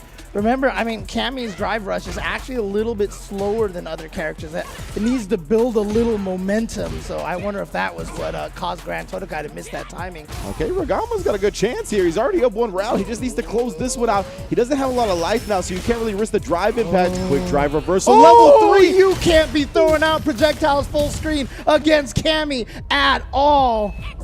I was wondering if it was the feint or not, but I also don't know if the feint would have mattered. Like, that super is just so fast. So well done from Ragama right there, bouncing back. We got a real set. Yeah, I mean, when you go to modern Cammy, she loses some really crucial normals, but having that level 3, I've heard, is one of the things that makes modern Cammy scary. So yeah, you know that level 3 is a problem. Right there, great reactions from Ragama, seeing Grand Totokai just wind up the projectile, but right now the OD Amnesia gets him out of trouble. Oh my, what an anti-air right before she landed. All heel, super kick party indeed. Now trying to find his way back in at this point, but instead Grand Totokai is the one that closes the gap, comes in there with that drive rush, and that's what some of the best zoners do. Man, caught him trying to anti-air that time. Ragama again wants to cut off the screen for Grand Totokai. It's so important that you get him to the corner. That falling cane button too, very problematic, but right now we do sneak in the drive impact. And here comes the pressure. Goes for the plus frames there. Doesn't really go for any throw mix-ups right now. He's going to get caught over here. Not going to be enough to kill, but you are a full screen away again. Got to find a way in, and all it takes is one tiny little button like that crouching medium kick. Yep, snuck in. Doesn't matter if it's not cancelable when that happens, right? When it'll kill, it's all good. Yeah, that crouching medium kick button is so good, but look at this. I mean, Cammy's crouching medium kick is kind of good too. Oh, yeah. The character guide set up as well. The meaty crouch spears. You baited out the OD Amnesia, but you forgot to punish. He's the one that's supposed to forget, bro. I mean, maybe that's why it's called that. It gives you amnesia. I don't know. Oh, the meaty right there. Caught him holding up again. Oh, here we go. Look at this. Set up into the level 3. And this is going to do so much damage. It's just going to be shy of killing. But you are in the corner. You are trapped. You have almost nothing left. And he set out the EX cane and baits the throw with the neutral jump. Brutal. And then you just get kicked by a pair of really nice shoes, by the way. My man definitely doesn't cheapen out on the loafers, you feel me? He is an accountant. He stole all of Ken's money for a reason, and part of it is a good wardrobe. So well done for Totokai. It is 2-1. He's going to be in top 8 as well tomorrow. Again, he went to top 24 at EVO, so he was definitely the favorite coming into this. But I thought Ragama put up a great fight. We saw some good matchup knowledge with the perfect parry on the block string. Just in general, didn't let like JP just play his own game, but Totokai, he's got a complete JP. He knows it all the way around. Dude, this sequence, dude, using the neutral jump just as a frame kill to make sure he has the right timing for the EX ghost to juggle and everything. Oh man, and then just so, I mean, how much was that? Was like 60% life, I think it was. It felt like it. It felt like at least half and maybe more. Yeah, that's how he sealed the second game right there. Great reaction to the projectile, right? And it's just something you get caught being thirsty for as the JP player when you see your opponent at such low life. But right here, man, that anti-air to set her full screen, the level 3 to put her on life support, as you mentioned. Just put the OD departure up, walk up. And I mean, it's JP's world at that point, right? And you're just living in it. So unfortunate for Ragama, but I'm sure he'll have a great showing in losers as well. Yeah, so there you go. As you see, Grand Totokai is moving forward. He will be going up against the winner between Amigo Pool and Valerio, a player that we've seen a lot here in these CPT, these Central West CPTs. But that'll be coming up on the other side of a quick break, but I definitely want to give time to shout out all of the people who have helped us. In particular, I'm going to shout out Chipotle here, who has definitely, you know, been a big part of EVO and now here a part of Street Fighter 6 and the Capcom Pro Tour as well, using the promo code HDKN236. I've gotten 1,000 points there you go. for my PlayStation copy of the game, so you can use that coupon code. Just make sure you use the app to order it and make sure you enter that code. And if you're, I mean, I found out, like, if you have enough points to get like free burritos or whatever that, enter the code first, and and then use those coupons. So in case you're wondering how to get both of those at the same time. Maximize your Chipotle life and your Street Fighter 6 life. That's what I like to hear, of course.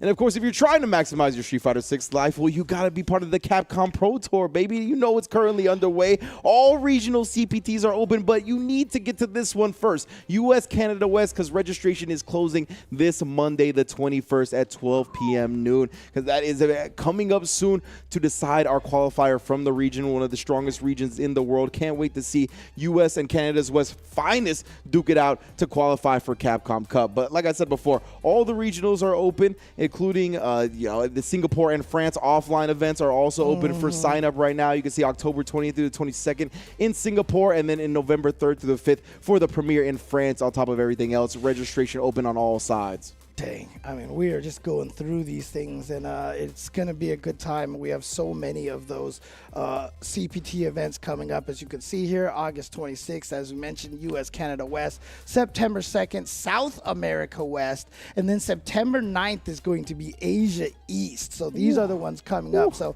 not just the ones that you just mentioned over there, but these ones over here as well. Make sure you sign up for these, because, again, winning one of these gives you an automatic berth into the Capcom Pro Tour, into Capcom Cup X, where you can actually win $1 million. I mean, I don't know how we all don't do the Dr. Evil pose every time we say that. Like, $1 million, you know. Yeah, Capcom Cup 10 on the horizon. I can't wait to see what everybody is going to do to qualify. Today we are going to crown our top 8 for the Central America. Of course, this weekend we're going to find out another qualifying participant. But before we get back to that action, do not go anywhere. We're going to take a quick break, and we'll holla soon.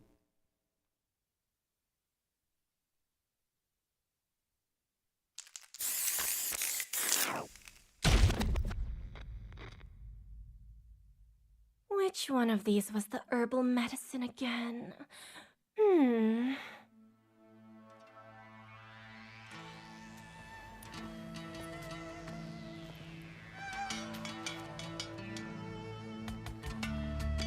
Oh yeah, this one.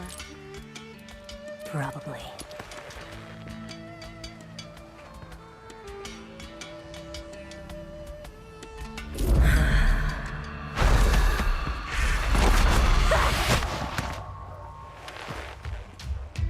Now, here comes the airplane. Say, ah. No!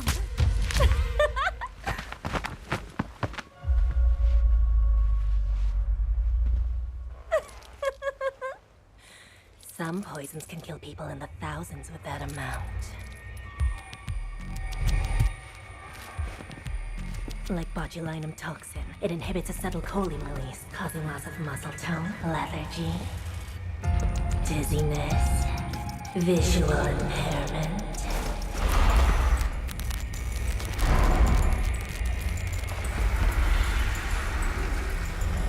Heavy eyelids, intense thirst, loss of speech, vomiting, diarrhea, stomach distension, breathing difficulty, then respiratory failure.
At Chipotle, real food always starts with real ingredients in real kitchens. When you order Chipotle, real food starts with you.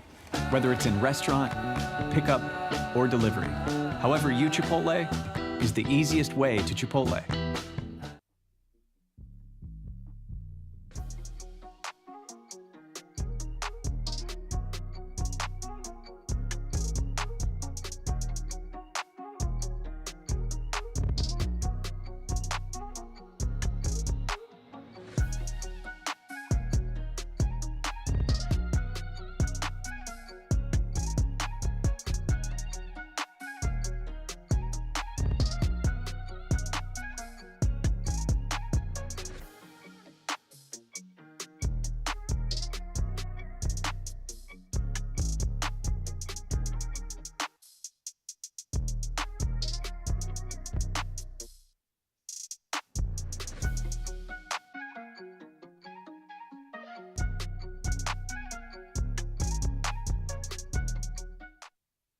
Straight out of Panama, man's like Grand Totokai is joining with me. What's going on, bro? It's good, fam. It's good to see you, bro. It's been 4 years since I've been to a tournament. 4 years, man. That's wild. So, okay, so why so long?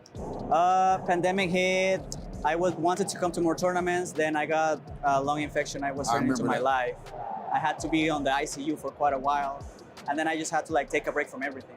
I was just playing online tournaments. I'm glad that you're good and everything. I remember your mom was posting about it and everything. Yeah, she was on your side, looking out for you.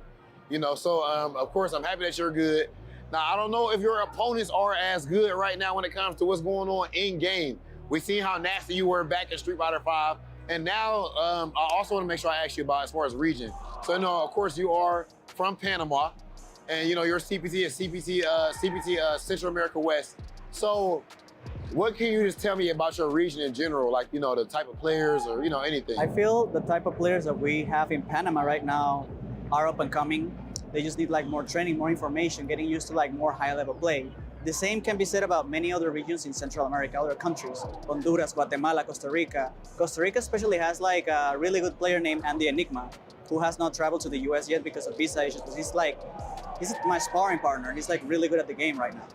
He's nasty. I remember he was cooking in CPT and his power went out. Correct, yes. That was the worst. He was cooking with that Ken. It was unfortunate, definitely. Yeah. So, you know, there's a whole lot of dope players to look out for there right now. Yes. Okay, and then... Especially Doomsnake. And Doomsnake, of course, he been nasty. That's the money match king. My man runs a billion money matches every tournament he goes to. Last thing I want to ask you about, too, is just, what do you think when you see how big Street Fighter 6 has gotten now? I know you're talking a whole lot about trying to pursue it professionally and the difficulties that happen with it.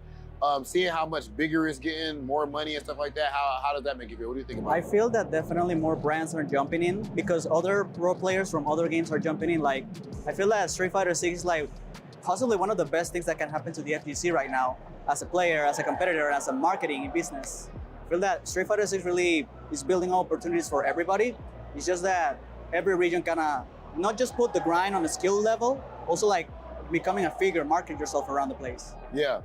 Totokai, always good seeing you, bro. We're gonna have to get us some offline casuals in later, brother. That would be dope. This has been Panama's very own Grand Totokai. One of the reasons why we do this is to make it so that we can bring people from all over the world to compete in Capcom Cup. I want players to be able to apply for a visa and go, what is the visa for? I'm going to Evo. Oh, good luck. Yeah, That's what I exactly. want. That's Automatic. what I want, right? So shout outs to Grand Totokai. Shout outs to everybody from the Panama region and everybody doing the work to try to help the players travel. Shout outs to Sherry Jennings with the E-Fight Pass, There for you example. Yeah, I was literally trying to remember what it was called. I was like, I just know Sherry's in charge. Yeah, E-Fight Pass, definitely big ups to E-Fight Pass. It's the Sherry thing. Yeah, exactly. Got a lot of people help with their visa issues to get to the States to enter as many tournaments as possible. It's a beautiful thing, man. But yeah, top 16 has gone down. We've already seen 3 players in that top 8. We're going to see one more here from that winner's side when we got Amigo Pool versus Valerio. But you can see Grand Totokai, Roger FGC, and Kusanagi all qualified to that 3 out of 5 promised land. That's right. So they're done for today. The losers of all of those 3 matches that we've seen so far have been sent to the losers bracket. But we've got to find out one more, and it is going to be, as you mentioned, Amigo Pool versus Valerio. Yes, indeed. And Amigo Pool actually sent MJ Gama, who's a very prominent player in this region, to the loser side of things. So he's going to be bringing that DJ going up against Uriel, who again qualified for Capcom Cup last year on that Street Fighter 5 Ken. And you know it feels juice now that he got this Street Fighter 6 Ken. And this is going to be an explosive match, I anticipate. Yeah, DJ, obviously. I mean, when the game first dropped, everybody was talking about DJ and JP. Yeah. Right? And I feel like, you know, the initial hype might have, you know, people are now like, oh, they're not as strong. But like, I also feel like though that DJ, I mean, we talked about JP, clearly still one of the best, but DJ I think is still right up there too. And there's a reason why so many people are still playing this character, and he terrifies me, man. 100%, like, right? He's definitely got a very, very strong options in this game, right? We talk about how quick his drive rush is, fastest in the game. He's got great buttons. Some of the options he has at mid-range are uncancelable, so he's susceptible to drive impact. But the damage output this character has is also some of the best in Street Fighter 6. Definitely a whole lot of pros, a couple of cons, but yeah, you're definitely going to be on the plus side of thing rather than the minus side of thing most of the time. And when he gets into your face, because he has the feints and the jump down light kick and everything, he becomes a mental stack nightmare. Because also his drive rush is the fastest. Oh my god, it's the jump scare. Immediately, right? And then you couple it with the fact that he used the stand light punch, right? He went with something quick, fast, immediately interrupted Uriel's fireball. All right, now we got the Jinrai bully games. Oh, Uriel, he will commit to that stand heavy kick more so than a lot of other Kens. And you can see right there, when you jump it or you drive impact it, he pays for it dearly. But right now we get the back throw to take the corner advantage. Man, just pressing buttons into these big DJ options. There's one of the fakes that he has. Oh, try to go for the drive parry afterwards, but DJ's burnt out now, but that's not going to do anything in the mid-screen. Couldn't quite get all the way through that fireball. What a drive rush to bait out and punish the neutral jump. That was chef's kiss and a half, baby. Uriel with the drive rush, getting that juggle point off of the drive rush anti-air normal as well to combo off of it fully. But the air slasher all the way into the drive rush conversion of his own low as well, exposing Uriel's defense right now. Here we go. Gets a safe jump set up in the corner. And now just trapped in the corner. This is where I said DJ gets really scary because he can also toss into all those feints, but look at this, a counter hit for Uriel. Oh, but that was a punish on the neutral jump. Baits the throw. Caught him reaching. Good block on the overhead. Oh, and then the crouch medium kick directly into the drive impact, just catching him off guard here. Couple of Jin rides into the level 3. That's going to put him on life support here. How will Amigo Pool respond? All right, guess for game at this point. Ken's right in your face again. Tries to shimmy. Oh, it was too far for the up kicks to connect. He was just trying to get that combo right there, but unfortunately too far away, so he went all the way up in the air. Easy punish on landing. Uriel up 1 game. Yeah, funky drop from Amigo. That's unfortunate. Uriel, I mean, he's one of the players from this region as well that's been entering a lot of NA weeklies. Like, I've seen him in Can Opener. I believe he's entered ICFC. So, yeah, this man is getting a whole lot of time under his belt right now, and it's tournament experience. Oh, the plus on whiff throw. Yep. And now trapped in the corner, and Ken is clearly one of the scariest guys when he has you in the corner. Just, oh no, you just dropped that combo, and Uriel's like, no problem. I still got this. No, you dropped it again. You all saw nothing. It was still a perfect. I don't care how many combos I drop, you saw nothing. But just an indication out there that getting perfects doesn't mean you played perfect. Oh, man. It's a good point. Amigo Pool going to take the punish he got on the ODDP. Doesn't want to go for the full knockdown or corner carry, anything like that. He might pay for it as Uriel sneaks in that jump heavy punch back to back with it, this time with a throw bait. What are we going to do? Oh, I love that. Oh, the meaty Jinrai instead. Yeah, the meaty low Jinrai, if you time it properly, you'll get a combo off of it. So right there, Amigo Pool not falling for it, though. Oh, we burning out all to drive me. I don't need this green. I got credit. You know my character story now. We don't got money in the bank. That's right. Exactly. He's just like, I'm just going with the lore here. Nice job. That drive rush jab again catching Uriel. You talked about the damage, and he's going to go to level 2 just to make sure, but don't drop the level 2, please. There you go. Gets the whole thing. Not sure if he went for the medium or the heavy version. It's not a huge damage difference, and obviously the medium version's a little easier to time. Either way, we got the rhythm down, right? Good stuff from Amigo Pool here, putting himself on the board. Oh, that was scary. But the jump light kick, the down light kick that you talked about before, just makes his air jump like go shallower, right? Yeah. He lands a little bit quicker than he otherwise would. I remember testing it. I think it's like the difference between 45 frames and 38 frames Wow, for a okay. jump. So, yeah, I mean, every time he does it, I just freak out. Like, I'm just like, oh my God, he jumps so fast. Ooh, tries to respond with the drive impact, knowing that Amigo can't respond back with his own. Again, fishing for it. Oh, the neutral jump is going to punish like the it. Dragon Lash. Immediately into level 2 again. Couldn't extend with the drive rush because he had no meter available. That's why it goes directly into it. And great stuff from Amigo Pool right here. 1 up. Dude, taking out Gama to loser side and now trying to go up against Uriel Valerio here. Amigo Pool might be, maybe he's the God Slayer, right? Yeah, for real. Oh, great crouch medium kick right there, though. Going under one of DJ's big buttons. Now we got the throws in the corner, throw loop back to back with it. What we doing next? Oh, yeah, just keep doing it, bro. Make him earn it. Yeah. Make him do something else. Do it again. Oh, you should have just... Oh, there we go. Okay, he's back into it now. Oh, no, he was right. Oh, no. This time does bait it out, and a perfect round indeed. I got baited out, too. So I would have gotten hit by that wake-up DP. I'm sorry. Yeah, I'm with you, though. I just want to do it until you make me not do it anymore. I'll throw you the entire round. But Uriel 1 step ahead right there, perfectly timing the bait. And now he's 1 round away from advancing in the top 8. Oof. Gets clipped a little bit by the overhead, then the low, but it was a counter hit, so he gets the full combo off of that. Exactly. Immediately ready for the air slashes as well. Oh, my goodness. Actually recovered in time on the OD fireball. And again, these throw bait neutral jumps have been working out heavy. Overhead. That was actually timed where he could combo off of it. He dropped the combo, unfortunately. But yeah, I mean, yeah, just empty it, bro. We talked about the Ken neutral jump, or the jump fierce, right?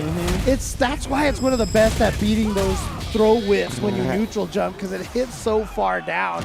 And off of the pressure that he got from that, Uriel Valerio is going to take it 2-1 over Amigo Pool. Yeah, House Valerio. He's like a House of the Dragon character. Good stuff from Uriel, though. As we mentioned, he had qualified for Capcom Cup last year on the Ken Street Fighter V. So no surprise, again, he's one of our talented players here advancing into the winner side of top 8 in Street Fighter 6 on Central America West. Yeah, and you see in his photo, too, he's wearing that Capcom Cup 9 jacket. Yeah. He's definitely like, hey, look, man. Yeah, I've been here before, just in case you ain't know. So, yeah, he's looking into a repeat, right? He would be going to back-to-back Capcom Cups if he's able to take the whole top 8, which is, of course, going down tomorrow. So we have our full top 4 winner side of top 8 nailed down, and we'll get to that in a little while. But yeah, great stuff from Amigo bouncing back. He really made this a competitive set, doing a great job baiting out the Dragon Lash with the neutral jumps, keeping the rhythm with the level 2s on deck. He did a great job, but Uriel was just 1 step ahead, really kind of dropped less combos as well and just cashed out when he needed to. Yeah, again, that level 3 doing so much damage here at the end, and Ken having so many ways to combo into that level 3 as well. And so there you see it. Kusanagi going up against Roger. And as we mentioned, the Rashid player over here. And then Grand Totokai going up against Uriel. So we are going to have that JP Ken and a Ken versus Rashid. It's so funny that we see so many Ken JP matchups because it's the lore match. Like, it's literally the lore match. Like, my man JP, it costed Ken his life. Like, all of his livelihood, all of that in the lore. And to see that play out time and time again over in EVO Top 6. We saw it in Grand Finals at Gamers 8. We're going to see it in Top 8 Central America West tomorrow.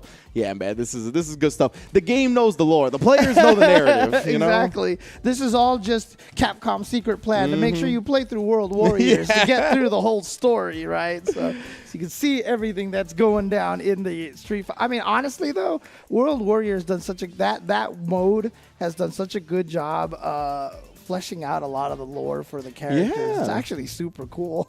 No, I actually think World Tour does a lot of things right. Yeah, World Tour. I said World Warrior. Sorry. That's I knew what you were getting at. I actually didn't even register to me that you said World Warrior. I was just so used to it. But, of course, this is the loser side of things. All of our failed participants in that top 8 winner side are dropping down to round 2 to get one more chance at making that top 8. But we have to go through round 1 of top 16 losers first. And we're starting it off with, what is this first name here? P25? P25. I think you're correct. P25 versus versus Mr. Rare Bear, MR Rare Bear. And I believe before, I don't want to jump ahead because I think we're going to get the tail of the tape beforehand, but I know Rare Bear is the one that provided our quote here for one of our losers bracket matches, so that's going to be a good one here. See, oh yeah, 1978, you are correct. 45 years of age, my man has been around the block a couple of times, going up against MR Rare Bear at the young age of 20. Oh my gosh. My goodness. He's less than half the age of P25 over here. And I remember P25 before, but I don't think I remember that he was 45 years old right now. Sick, so bro. he's a youngin'. He's a youngin'. Looks like one of my uncles for sure. Dang. Shout out to P25. Hey, man, I'm half Mexican. You know what I'm saying? No, We're I out know. here. I'm just saying because that means I could be as old as one of your uncles, probably. It's okay, bro. It's okay. We don't gotta go. We don't gotta go about that. But we are gonna hear from Rare Bear to start this off. Let me see that quotation, bro. All right. He says, "I'm a little nervous about this being my first CPT, but I hope I can play well and win." There you go. And again, 20 years young, obviously, and we are so happy to see the new players coming in. Absolutely. It's a great thing to see. I know I've told this story many times, but I still remember EVO 2008 was like one of the lowest attendees for an EVO in a long time, and I swear everybody there was someone I knew. There was like no new faces there, and then 2009 Street Fighter 4 happened, and I swear like everything changed, and I've always been so grateful for that. And look at that, we got an SF1 player here set the chat for real though. And then I think that's a great point to bring up because we get the sentiment echoed with Street Fighter 6 and the fact that at EVO, right, it was the largest esports competitive event in history. And I believe Rob and Brian talked about it on No Neutral, where Rick came out afterwards and was like, raise your hand if this is your first EVO. And Brian was like, bro, like 80% of the stadium raised their hand. Like, it is wild just to see the influx of new blood into the fighting game community. Obviously, Street Fighter 6 has I just want to curse, has a whole lot to do with it. And it's beautiful to see the game flourish and blossom, and seeing these new blood players already make it in the top 16s of these CPTs as well. Yeah, absolutely. Again, I mean, there was one point in time at the very beginning of Street Fighter V, Punk was that guy as well. Absolutely. Like, who was this young kid coming in here beating Justin Wong at the North America Finals, you know? And now he's one of the favorites. I mean, he's a veteran practically. Yeah, he's a veteran, 100% now. 100% a veteran now. And even we saw it throughout Street Fighter V's lifespan, too, which was really cool, like with Ending Walker, right? Ending Walker kind of came around towards the end of the game's lifespan, doing a great job. I believe he made at least top 24 at Versus Fighting that's going down this weekend out there in England as well. So a lot of the top UK heads are playing at that tournament. Yeah, man, there is a top level Street Fighter 6 going down all around the world right now. Yeah, absolutely. And again, just love seeing the young players coming in there. And, a lot of people have talked about, modern controls opening up the game for a lot of people as well. And not even just that, but, I talked to a player before who said that, he has arthritis. And so he's one of the older players, and he couldn't play fighting games anymore. And modern controls has been the first time he's been able to jump back in here because it's less, less intensive. On your hands, yeah, 100%. exactly. So, modern controls could help new and old players alike. Yeah, absolutely. I feel like Haitani just does it because he's like super solid. So he's just like, I'm going to play modern Chun-Li. But yeah, he's one of our veteran players as well, right? He's been around a long time. Also made top 6 at EVO with the modern Chun-Li. So you'll love to see it. But right now we got our first losers bracket action. Ooh, DJ versus Jury. Wow. Just OD Sobot that started off. P2. All right. I mean, that's more of the young player mentality right there, right? The age is just a number. Absolutely. But Rare Bear, jeez, he did it again. I like it, bro. And he's about to be burned out. He doesn't care. He's like, look, I played fighting games when there was no meter. Yeah, exactly. I don't need meter. I can play with my own wits and strength. Actually, he went for the fake. He went for the fake. Okay. Interesting. What an answer there. Actually kept him safe, and then even risking the slide. All of his risk rewards right now are working out, even going with the crouch medium kick knockdown now as well. Guys, drive me to back. And you saw the down charge right there. He was lying in wait. Dude. Oh, we jumping every which way, bro. No, he's still charged? You don't get to jump out either. That's right. That's 45 years old charges right there, baby. We got those on deck all day, every day. Dude, DJ's flash kick charges so fast in this game. It really does. I mean, every time he flash kicks me, I'm like, wait, you were charged in that time? It's crazy. Yeah, you can see he's even rocking the throwback DJ to the nostalgia outfit. That's right. Oh, and look at that. Dude, he is definitely a heart player, as a lot of the old school players are. He's just drive rushing, sliding. He's like, I don't care, dude. Numbers? Save that for your Dungeons & Dragons, your tabletop role-playing games. Oh, man. I'm all about my heart, bro. Yeah, well, Rare Bear right now looking strong here in this round, trying to say the future is now, old man. Let's get in there. Get the Jury, right? Yeah, it's a classic, too. It's a classic Street Fighter character. And gets, of course, Jury, who has been one of the staples of the modern era of Street Fighter for sure. Yeah, exactly. Ever since her introduction in Street Fighter 4, she has been a staple in the Street Fighter lore. One of the major players as well. Yeah, no even combo, but just got caught not blocking low after the overhead. Reaching. Oh, you're an old dog, but you're about to learn a new trick today. Look at this. Rare Bear going for the level 3, and after that first great round for P25 here, Rare Bear trying to show, yeah, it is time for the new... Oh, let's go. Wait a minute. CA, wake up with it. This is going to actually burn her out. This is a huge opportunity for P2. This is going to be massive here. Look at that damage, the burnout. Oh, yeah. Hold these slashers, bro. You got it. There's nothing you can do about that. Hold them. Hold them. Oh, you can't dive kick on me. Oh, dude. He can start using the drive rush. He can push her towards the corner here. She's got no meter to go anything back. He could have punished that, I think. Yeah, I think so. But look at this. He's basically tied it up now. No one has a super. Oh, the drive rush throw. Not quite enough to kill. Puts her on a pixel here. Oh, drive rushes away. Drives the drive rush back into the drive impact. Rare Bear does not react in the clutch moment. P2 stealing that first game. I love it. I mean, look, everyone has the joke, right? If you find out you're fighting against an old man, you drive impact them. B2 Bob's like, nah, dude, I'm going to drive impact you. Oh, look at that. Just cool to get outside that drive rush normal range. That was super sick, actually. Oh, my man was ready. I actually thought that was going to be cross up, and so that was going to miss, but it's still connected. Oh, he tried to fake the air slasher and walk up throw. Rare Bear. Oh, no, too far away. Look at this. This is going to be huge. Oh, actually, never mind. Yeah, didn't cancel it to anything. No follow-up was there. Yeah. Either way, a little bit premature on the drop. Oh, did not go in the crosscut that he wanted. And here we go. Wow. Corner situation here. Now burned out. You get the drive impact opportunity now for Rare Bear. Does he go into the Feng Shui engine? Okay. Oh, he dropped it. And my man P2. That was a charge-up kick. Right. He's not mashing the combo, exactly. Right? I was like, wait, I can understand when you mash like a motion invincible reversal, but you just, what? P25 was like, you're going to drop the combo right now. And then he had it, dude. I want to look at the inputs for that bad boy. Like, legit, I want to go back in the CFN replays and look at the inputs. Right? Either way.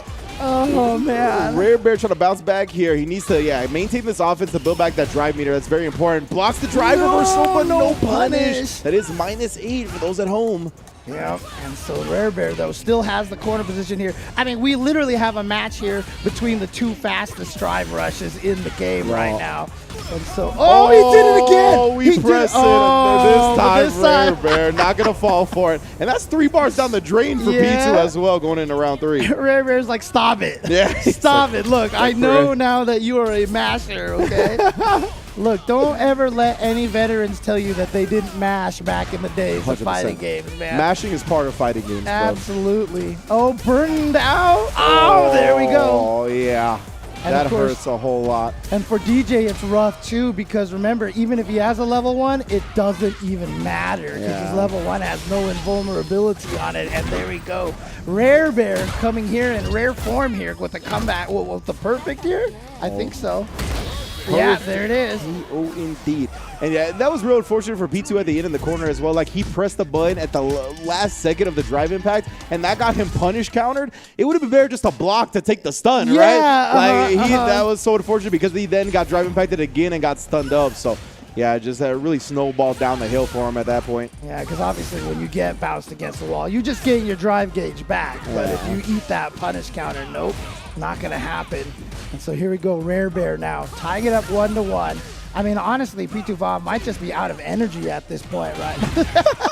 Sorry, cold, Pinto. bro. I'm going to stop. I mean, look, I can make those jokes. I'm older than he is, okay? I can make these jokes. So. That's fair. That's fair. The seniority. Yeah. All right. Great drive rush. Confirm off the crouch medium kick. Using the level 1 here to put him very close to burnout. This is real tough for P2. He just bets on a drive impact on wake up. And burns himself. I mean, he's like, if I'm going to get burned out, I'm doing it on my time right there. So, but now here we go again. Because Rare Bear is burned out, it is going to be a lot of the air slashers again. Yeah, much more difficult to punish that dive kick from that height because he was burnt out, right? Yeah, So 4 right, additional block stun frames. Yeah. Says Slash here, not maxed out like it does in American Super Turbo, but Rare Bear gonna be up 1 round. He's at match point for sending P2Fob out of this tournament. You see the flexibility? I felt like that was a flex on the old man, too. They're like, yeah, you can't, you're not this flexible anymore, fam. I definitely can't do anything like that. I mean, I can pick up the pen with my feet, but maybe I can't, you know, do the Maybe you just got to work at it, James, you know? Get that DDP yoga going. Yeah, there you go. Oh, man. Oh, didn't go for the cross-up button. But yeah, punish the landing frames right there. You saw the punish counter as soon as he landed. Oh, nah. No free dive kicks here. P2Fob trying to take it to the final game, final round if he can win this round here. And again, the burnout for Rare Bear has been brutal. Finally makes it over with the dive kick. Gets the meaty here, and here comes the corner pressure. Yeah, it looked like a nice little hezzy on that stand medium push. Caught him press it. Oh, and then with punishing with the drive rush. Oh, actually drops it. Oh, but he should be able to finish it off right here. All day, every day. Oh, baits out the up kicks. And Rare Bear is indeed going to go forward. It is 2-1, and P2Fob, yeah, is not going to advance here. But again, love seeing that he made it to top 16. Love how he was such a strong heart player at 45 years of age here, still playing that Street Fighter online. Can you imagine that? Can you imagine? I mean, look, I will say as a person who played the original Street Fighter 2, to know that we have this amazing rollback netcode that I can play people around the world is amazing. Absolutely. We're taking full advantage of that here with the Capcom Pro Tour 2023. All the online CPTs granting Capcom Cup spots. It's a beautiful time to be alive and be a Street Fighter fan, man. That's what I was talking about before, right? Like, if he was just like holster that button, then he wouldn't have ate the drive impact stun in the corner as well. But great stuff from Care, or what was his name? Rare Bear. I almost said Care Bear. Yeah, from Rare Bear. Just kind of getting his bearings, right? Definitely the way P2 came out was just super fast, super aggressive, very easy to overwhelm an opponent like that. And Rare Bear didn't crumble under the pressure, really got himself together and took the set. See, if I had said that Rare Bear got his bearings, everybody would have been like, see, I didn't even mean it like that. That was no pun intended. I promise everyone. No, see, it happens with age. People can believe you. No one would ever believe me if I said that. Okay, everybody would be like, "Sure, James." It's the boy who cried wolf, James. Exactly. You know, it just happens to be that way sometimes. But next up, we're gonna have Oblivion versus Destroy Gods. The darkest match in the history of Street Fighter. We're either going to go to Oblivion or we're gonna destroy the gods out there. I just hear like heavy metal music blasting in my head, like seeing these two's names, especially Oblivion with the classic like handle with the X's on the end, the one as the eyes. Yeah, my man's just coming for your soul. And look at the character he's playing. Oh, she will definitely send you into Oblivion, that Marissa, and against Destroy Gods' Guile. You know, this is, I think, a matchup that very early on was thought to be heavily in Guile's favor until we saw Big Bird dismantle some of the UK Guiles and was like, okay, well, clearly Marissa could fight in this matchup, right? But it's still going to be tough. I think you got to have a lot of experience for it, and you got to make the right reads. So we'll see if Oblivion is up to the task. Yeah, one of the interesting things about Marissa is that a lot of people aren't putting her in that, you know, vaunted like top 8, top 9 crew of characters that everybody has a different opinion about. But the thing about it is most Marissa players will tell you she doesn't have any bad matchups because she just punches you twice and you die. Yeah, exactly. Right? It's like it's kind of hard to call it a bad matchup when if I hit you twice, you die, and you have to hit me like 4 or 5 times. You know, like when you have to hit them like twice as much as they have to hit you. then it kind of balances out, even if you're not going to get as frequent of hits as the opponent is. Yeah, the other scary thing, honestly, about Marissa is I feel like everything she does leads to a safe jump setup. Yeah. And so now you're just like, am I going to get scary. punched and die, or is she going to go into her scootum into command throw because you forget she has the command throw sometimes, and then also lose like 40% of my life off of a throw. And then it's like you want to then perfect parry the safe jump, right? But then what if she just doesn't do the safe jump? She empty jumps, and then you get command throw, punish countered, and it's like, all right, well, you know, life was cool, I guess, but it's over now. Yeah, well, Oblivion says, you know what? That is the whole goal of putting you to Oblivion. I want your life to end. Here we go. Oh, the level 1. All right, this fella's optimal. That's what I like to see, nice and early. You need to be optimal in a matchup like this. Already around on the board. That was so fast. And again, Guile's life just melted over there, especially going with the dunk with the phalanx and the trade early on was a good way to start. And I'm love seeing the patience from Oblivion early. Like, he's not just trying to bulldog his way in. He's picking his spots carefully.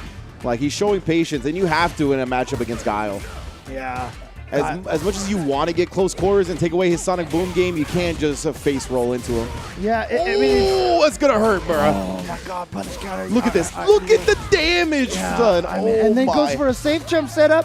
I told you. Wow, that's a knockout blow, son. Punch to the back of the head. You ain't getting up from that. I swear, the very first time they revealed Marissa, her trailer showed her doing that to Manon, and I was like, Manon's dead. Like, she died.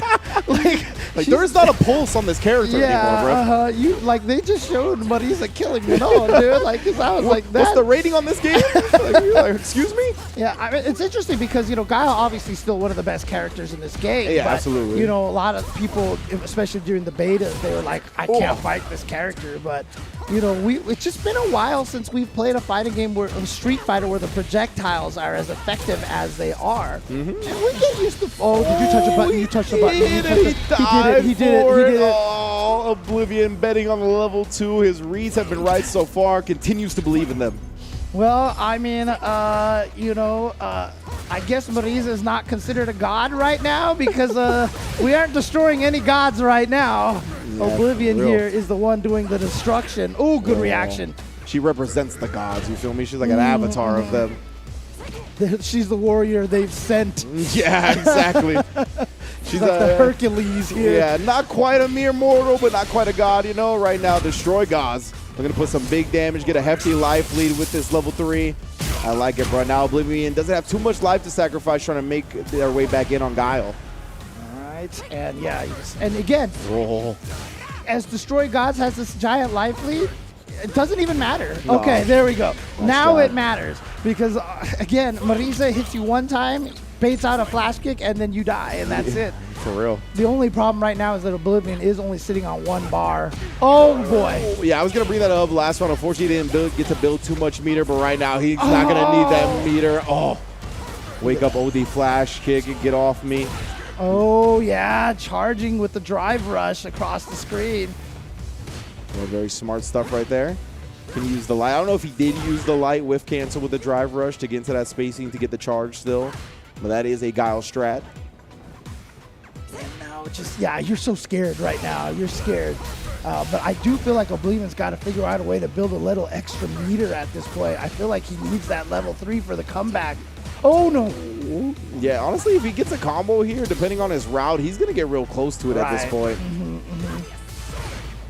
We shall see. Gladius punch right there. Oh, now you're one hit away from death. Yeah, that was a great time to sneak it in. Oh, no. Early drive rush button. That was so good, but he dropped the combo. Yeah, it's unfortunate. That's not going to kill. That's not going to kill. But he's in burnout. You got to be careful about throwing the boom, though. Her level 3 does go through projectiles. I know, right? Oh, God. Oh, my goodness. This is anybody's game right now. Oh, and just a long-range crouch medium punch into the Gladius closes the door. I feel like Oblivion did try to super, but he accidentally jumped because he whipped a jump kick on the way up. Yeah, probably. And then panicked on landing, but it worked, and Oblivion is going to take out Destroy Gods in almost kind of a scrambly, kind of frustrating way if you're Destroy Gods at this point. But Look, again, how many matches have you lost because you've dropped something or made a mistake? If you're on the other end of it, you're like, I'll take it. 100%. I'll take it. Oh, we take those. That is the old classic adage for a reason. And yeah, I think you're right. Her level 3 is quarter circle forward, double quarter circle forward kicks. So that could have been the instance where he just ended up flubbing the input a little bit right there. And Destroy Gods, if you're the Guile in that instance, you don't really want to chip them out with Sonic Boom because of the level 3 threat, right? You kind of want to get in that flash kick range. Right. Hopefully get the flash kick chip to come out. But unfortunately, just falling by the wayside barely. And Oblivion is going to be moving on over at Destroy Gods to face Ragama. And of course, Amigo Pool going to be taking on Rare Bear in round 2 of top 16 losers. It's just great sentence. Ragama now has to face Oblivion. I love it, bro. But yes, indeed. So that's going to be coming up next and very soon. But right now, I want to tell you all that the Capcom Pro Tour isn't the only way to qualify for Capcom Cup 10. And while I mean the Capcom premier online events that you're watching right now, right? We also have the World Warrior regional events that are going down that are now available to sign up. 26 different regions going down, 26 regional champions, all competing for the grand prize of $1 million at Capcom Cup 10. Again, head on over to CapcomProTour.com for more information. Yeah, and I wanted to see, I remember, I think it's, it might even be Mena RD and his team running the World Warrior events in Central West as well. Oh, wow. Okay, so Blink Esports? Yeah, I think so. So I'll look that up. I remember asking Vi about that on which stream it was. I'll get that stream information for you guys so you know exactly where to go to check out the World Warrior for the Central West region here, because obviously if you've just been eliminated like some of our players have, that is your alternate path, so you can still make it by doing that. A whole lot of World Warrior events kicked off yesterday as well, right? Japan, we saw Oniki win with the Kimberly. In Middle East, we saw Big Bird win with the Marissa. East Coast men are RD taking it. And of course, last week in our actual CBT online, Travis Styles qualified out of Oceania. So beautiful stuff already. Players are on their way. That road to a milli rolls on, and we will continue our journey with it very soon. Right back from the break. Street Fighter 6. Fighting is an art. And this is our canvas.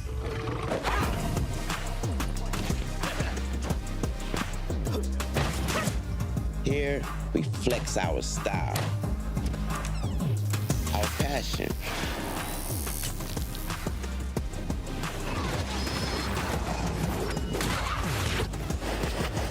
our creativity,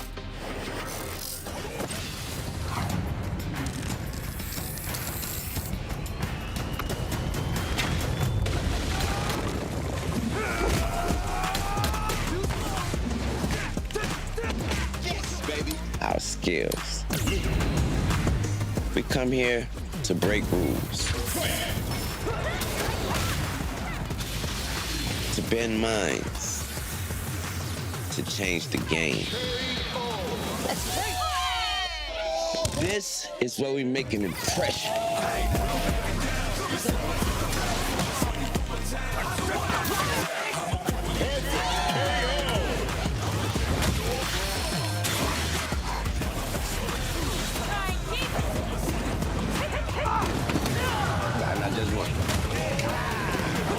This is where we make our masterpiece. Street Fighter 6. Available now.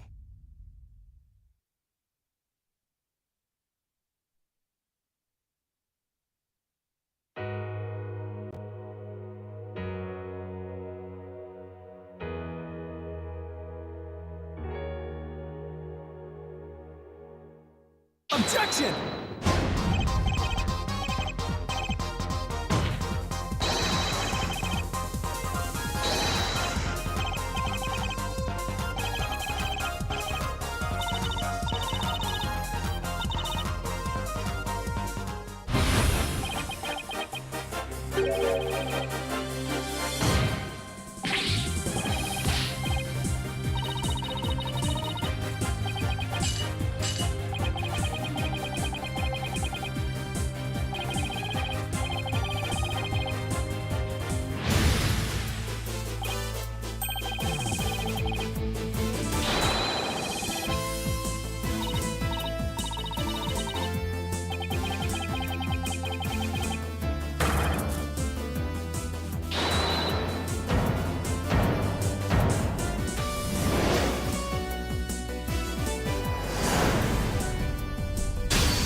That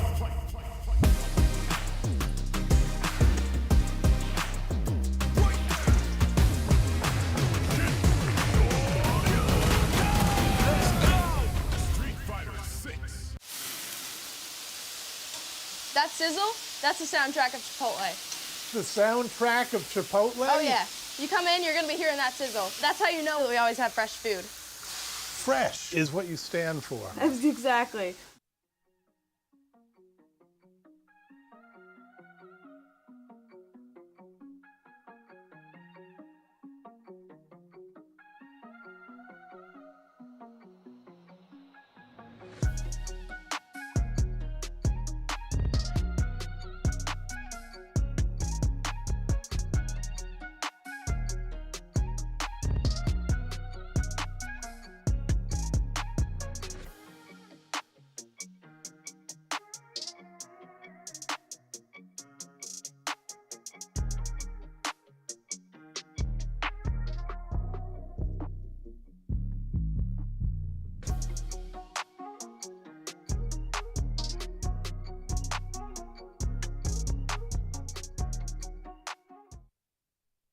For the viewer watching at home, have you qualified for Capcom Cup before? Did you have a godlike Cammy in Street Fighter V? Is your JP ridiculous? Ignore that last question, because everybody can say yes to their JP being ridiculous. But everybody else, everything else you can't say, because you are not MJ Gama. What's going on, Gama? Hey guys, how you doing? Thanks for joining us, Gama. I mean, what Rob said is true. You are one of the most consistent players coming out of Mexico. I mean, I feel like one of the big breakthroughs you had was 2021. I think you were maybe the first CPT qualifier for that season. So how does it feel to be consistently playing at that level in your region and always representing Mexico? I think I've been doing this like for fun all the time. So I really enjoy the competition. So that's why I just kept playing and playing, because I was like attending all of the tournaments, and it's fun. It's fun to go out. It's fun to go to tournaments, and just, you know, if you just keep playing, the level just comes with the practice. But that said, you know, you got a new character and it's a new game, and it sounds like you don't feel too much pressure about competition. It's just for fun. So leading into the CPT events and the World Warrior coming up, how are you feeling going into all this? I feel like competition right now has been growing a lot in my region since Street Fighter 6 is a very well received game. Over the last few tournaments, online and offline in Mexico, I've seen people like coming back from like old games, and also newcomers that, you know, very, very young and talented. I don't do this for a living, of course, but I do like to do well on tournaments, and I would like to, you know, to qualify again. And so it sounds like you're very relaxed and ready to go. So are we going to see 2021, you know, 2021 MJ Gama back in that form? What are you thinking? We got to take it all? Yeah, I have to. It's still like I have like a very competitive spirit. So even if I'm doing this for fun, it doesn't mean that I'm gonna be going soft again, the other players. Let's go. Yeah, MJ Gama pretty much is letting y'all know that do not think that just because he's chilling and soft-spoken, that stuff is sweet. That JP is very serious. We've already seen what he did at Street Fighter V, and he is bringing that same energy, that same skill, and that same grit over to Street Fighter 6. None other than one of his region's finest, MJ Gama. Big ups to Capcom and No Neutral highlighting MJ Gama. Definitely one of my favorite players out of this region. But holding it down for a hot minute now. We're going to see him in this block of losers matches. Of course, I am Rinch, joined by James Chen. We were talking a little bit about the World Warrior events, of course. And we got Central America West going down for the CPT Online premiere. But their World Warrior events are going on as well, right, James? Yeah, so I had mentioned Mena and Blink. They're actually doing Central America East. So I want to make sure that's clear here. I want to shout out to Green Kraken for doing Central America West. They're doing this on the Panama Fighters League. So twitch.tv/Panama Fighters League. So they will be running LatAm Fist, which is the World Warrior for Central America West. So if you don't qualify this or you missed out on this online CBT, definitely start registering for that now because you want to keep building up the points during the course of the weeks, and that way you have a chance to still qualify for the $1 million. Yeah, that's how 26 of our qualifiers into Capcom Cup 10 are going to be decided, right, via those World Warrior events. So you definitely want to get in on all that action. And, of course, we are here today to determine yet another qualifier for Capcom Cup 10 to get into that top 8. So talk to me. No, by the way, Kiyobi actually walked in here, one of the, the people in the back room over there, and he showed us the replay of P25's match. He literally only did flash kick in the middle of that combo at that moment. Like, I didn't even see flash kick charge, he just was like, yeah, I think you're going to drop right now. The spidey senses were tingling, I guess. Like, I really don't know how he just knew, but big ups to him. That's what experience will get you, right? Just kind of like a sixth sense for certain situations, and my man took full advantage of it there. But we got to round out that first round of losers top 16, right? We got 2 more matches to go. We got Johnny going up against Axel. My man, it sounds like another type of game, you know what I'm saying? Right, exactly. Different type of fighting game here. And then MJ, Gama, and Maki to round it out, as I said before. Johnny versus Axel. What game are we playing here? Yeah, for real. We're striving for a round 2 birth appearance, you know what I mean? Nice. I like it. That one was intended for sure. Indeed. So, but you know what the best thing about it is? We're joking about how it sounds like a different fighting game, and his name is Johnny KOF. And we got Axel Dota. What?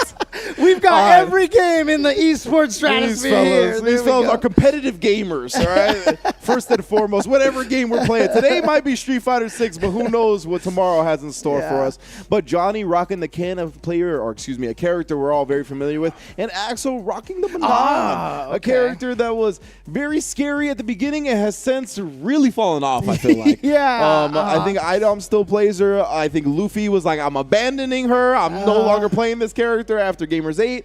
What about like 801 Strider still 801 Strider does believe in the character. From what I recall, because there was like some absurd matchup like JP or something that he was like, nah, she does all right. And everybody was like, what? Capcom, don't listen to all the grappler haters out there, man. Give Manon, Zangief, and Lily a little love, please. Let's just grapplers are the greatest, dude. Come on, let's go. Sure, whatever you say, James. But I do like seeing characters that get underplayed and whatnot get a little bit of love just to give them some time in the spotlight, right? Even if it's a little bit overtuned, it's like, it's all right. They were suffering for a little while, so let them have their moment to shine. But right now, Ken's getting plenty of shine. We'll see if Manon can shut that down. Ooh, I love the white gi too. That's one of my favorite Ken colors. I mean, that's a class. I mean, in Third Strike, I think everybody kept fighting for the white Ken gi for sure. That's a classic. Oh, not flinching off the first drive rush, but wow, sticking the command throw nonetheless. I mean, that's one of the high-level mix-ups for Manon. You do that back medium kick, and they get scared of the overhead, so they stand up and block, and you turned it into a throw mix-up instead. Yeah, that's when you can really sneak in. Wow, 5 medals in 1 round. I didn't think that was actually possible to get 5 medals in the first round, but there it is. She is full Dream Team 94. Michael Jordan, Scottie Pippen, Magic. She is the whole starting lineup, and then started it again. Taking off a third of your life, if not more, with one command grab. Because, I mean, the only reason why I never thought she could get 5 medals in 1 round like this, because I thought you'd be dead by then. Yeah, exactly, right. Ooh, drive impact knee in the corner. We talk about the success rate of that situation. Ooh, look like the frame kill with crouch medium kick. That is a thing. I don't know off of that specific knockdown if it works, but nonetheless. Yeah, got to find his way out of the corner, does Axel. But you're going to get caught with the light punches right there. Tried to check maybe one of the slower, heavier buttons like a standing heavy punch, but instead Johnny went with the light punches and caught Axel flinching. And Johnny, he left some damage on the table in that last round. Oh, the backdash, yeah. Oh my good, that hurts right there. But again, Axel with 5 metal Manon, so even no life lead is safe. 3 throws and you're dead, right? So this is just eats it, bro. Did he even do the target combo? It was like 2 medium punch into DP. I don't think I've ever seen that. Here we go. Here's the mix-up. All right, light punch into the throw. Look at that. Oh, man, yeah. It's still very much a big chance for Manon here. Oh, you knew that Johnny was looking for the jump. No, he just keeps the meaty going and the overhead comes through. But yeah, as you mentioned, that would have been scary if the if Johnny got a chance to play again. Yeah, and immediately let's fly to Brazil, do second part of this match. I know. The transition is so fast. Do they load the stage before the transition? From a programmer standpoint, I'm just trying to figure out how this works. But there's medal number 2 here in round number 1 again. Yeah, we're trying to establish these medals. I was going to say, if Axel lost after getting 5 medals in 1 round, that was going to be a testament to Manon's issues at the moment. But, a testament? Was that intentional? Oh, God, yeah. Considering the characters, the players that we see on screen right now. You're hanging out with me too much here, Ringe. I think that's what's happening over here, right? So, oh man. Okay, here we go. There you go. There's the frame grill crouch medium kick and a throw. Oh no, I don't know what that was supposed to be. Me neither. But it came out as jump back heavy punch. There's a check right there. You're scared, gets caught, and I love the awareness to not continue that target combo. But there we go, that back medium kick, one of Manon's strongest tools. This is great stuff from Axel right now. He's not really being lazy about getting his medals. Wow, Johnny immediately popping off though. Yeah, not lazy, but he's taking his time. He's not forcing it. Yeah, that's what I'm kind of getting at, right? Yeah. Like, even though he only has 2 medals, he's getting hits because Johnny is jumping and he's reading that situation correctly. Spends the level 2 to get some good juggles, and there's medal number 3. So one throw right now will kill, and boom! Axel is going to advance forward with Manon, and as you mentioned, seeing other characters shine, you know what? The more medals you have, the more shine you have, for sure. Oh, and Axel 2-0 over Johnny. And, I mean, Johnny obviously putting a lot of work to get to this point right here, but I feel like Axel just kind of dominated over him in this match here. We didn't really get a chance to see much of Johnny. Yeah, Johnny had a decent showing here in rounds 2 and 3 of the first game, right? But it just kind of slipped away from him. He got that level 3 out after backdashing on the level 3 from Manon, but her command grab with 5 medals might as well be level 3 damage. Yeah. So once Axel hit a couple of those, the life lead was evened up, and then was able to take advantage from there. But yeah, did a great job of establishing the command throw early, made Johnny extremely afraid of it, and then counter hit him when he was trying to press against it, hit him grounded while he was trying to jump out of it. Definitely great timings and just switch above the offense from Axel. See, that combo that Manon has where she does the lunging kicks out of the air and then juggles with the super. As a combo video maker from a long time ago, I love watching combos where someone lands on a move meaty so that you can link things. I don't know. It's just something about that triggers the endorphins for me. And I every time I see it, I just get so excited.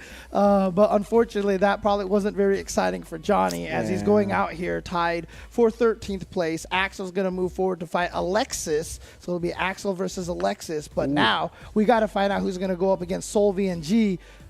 Between MJ Gama, who we just saw interviewing, and Maki. And remember, MJ Gama said he might be playing for fun, but he is not messing around. He wants to show you what he is capable of here. What character is that on Maki's side? That's Ken again, That is right? Ken, right? Yeah, I think that is Modern Ken, bro. Oh, you're right. I didn't even see that. Okay. Indeed. Well, we might actually get some insights into this Modern Ken because I believe our last quote of the day is from Maki. So let's see what he has to say. Gama is a very tricky opponent to face. You're telling me, friend. Yeah, Gama, as we talked about, right? You just saw the interview during our break. He's one of the staples, one of the hallmarks of this region. He is always showing out, always on the upper echelon of results. Does find himself starting in losers bracket for top 16, but that JP is a problem, man, 100%. Yeah, but at least Maki has a name of a Capcom fighting game. Yeah, right? Shout-outs to Metro City Maki from CVS2, of course. Oh, man, I'd love to see her come back in this game, honestly, with the whole thing taking place in I mean, look, I played Kimberly, I played Lucia, I used to play Guy, I played Maki. I don't know what it is. I like that run archetype character, dude. I've just been playing them this whole time. And yeah, I mean, with the way every character has really found their iteration in this game, I'm scared of whoever comes. Yeah. Like, I think everybody's going to be scary. Everybody obviously is very scared of Akuma. Yeah. Like, Akuma is always a wild character. Right. And in this game, the way the characters are coming out, you can only expect the most wild. Dude. But I'm scared of Ed. Dude, I'm so curious about is modern Ed going to be classic Ed, and classic Ed is modern Ed? That's what I want to know, because Ed was essentially modern controls in Street Fighter 5. So what the hell is he going to be in Street Fighter 6, bro? I'm terrified of what's going to be on the horizon with that character. But that's in the future, right? Now is the present. And, of course, MJ Gama, he's been rocking the JP Maki. We see a tease of the modern Ken. I'm very interested in that, especially in a matchup up against the JP. Yeah. I'm not sure what Ken loses. Like, I don't recall. So one of the things that he loses he loses the other two versions of the Dragon Lash, right? Okay, is it only heavy? So he only has heavy Dragon Lash. So you don't have to think about the speed of it. If you see it, you know you have to start up time to check it. But he also loses crouching light punch, which he has it only if you chain from crouching light kick into light punch. But without it, he can't do a lot of the +5 links into the standing strong that he has. So there are a few things that he's missing that are a little kind of like they're like staples to his game plan in Classic, right? So I want to see what the modern perhaps gives Maki that, you know, he's going to make up for the fact that he's going to lose some things via that control scheme. And on the other side, from what I've seen, Gama, he's just been historically a Cammy player in 5. But rocking the JP in this game, and understandable, I got to say, right? I think Cammy is a good character, but JP, I mean, it's unarguable right now that he's one of the best characters in the game. We've seen the performances. Smile at each other, dude. Those faces still make me laugh. Even you know, the thing I didn't see coming was the players mimicking the faces. I saw that a lot at EVO and Gamers 8, and I was like, wow, I did not see that coming for this little tidbit in the game. And what's cool is Capcom actually thought about it because it's kind of universal. Like up is usually the happier one, down is usually the angrier one. So you know. Kind of neat. The back away was like, what the hell are you doing over there?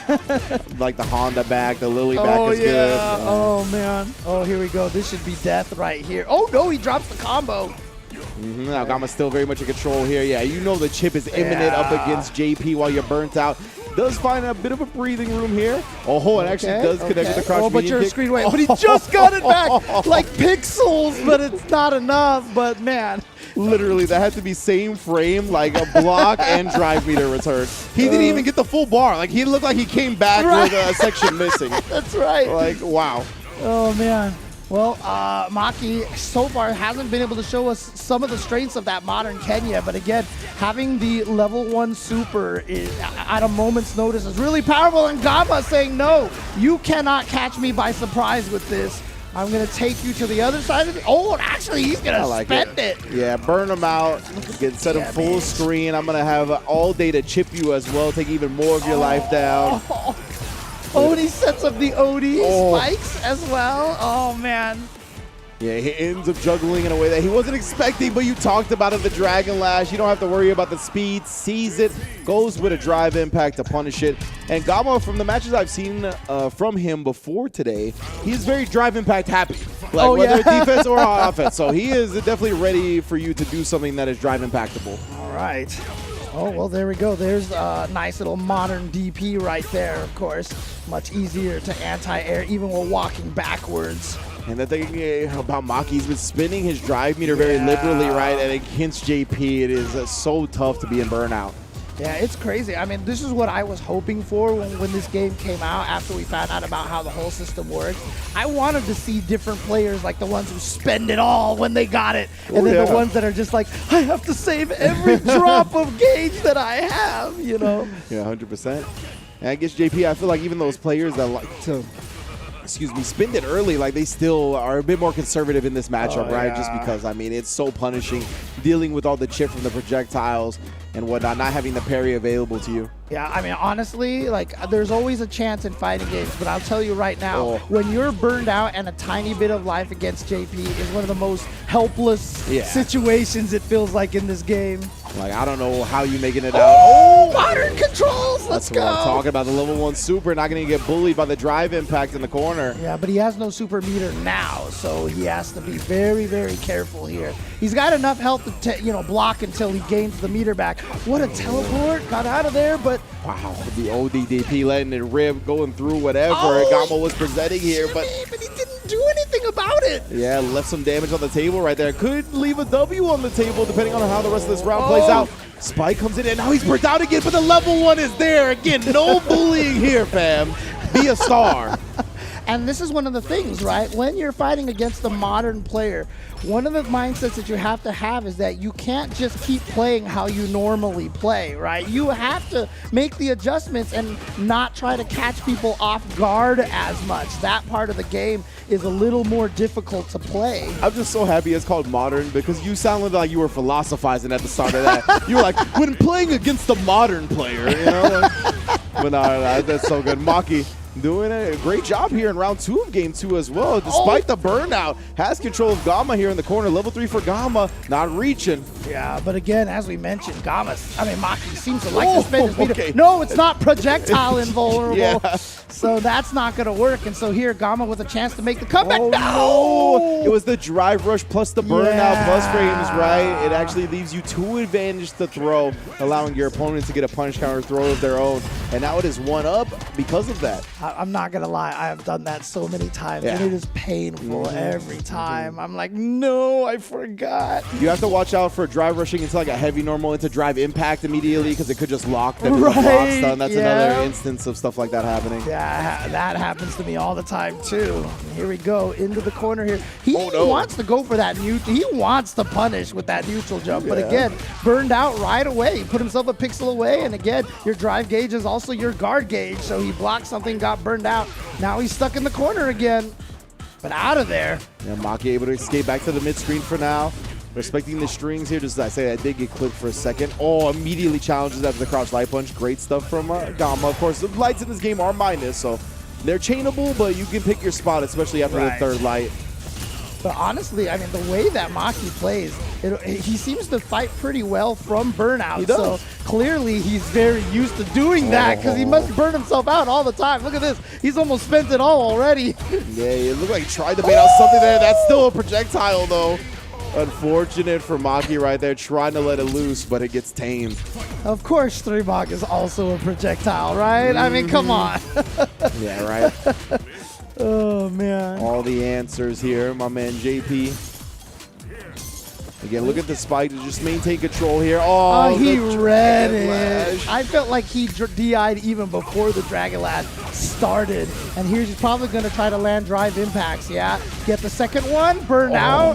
And now you are in the corner, but good DP here. Yeah, perfectly calculated, but you can see Maki again. This is his comfort zone. I was born in the burnout. Oh, no. And Gama's like, all right, then I'll let you live in this burnout here too, so you can also die in this burnout.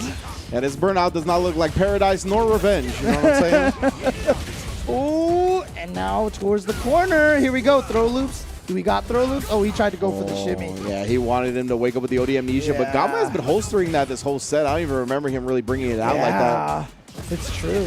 Oh, the drive rush, though. He went with the lights. Couldn't confirm it, though. Just go for the level 3. Oh, but the amnesia was available to him.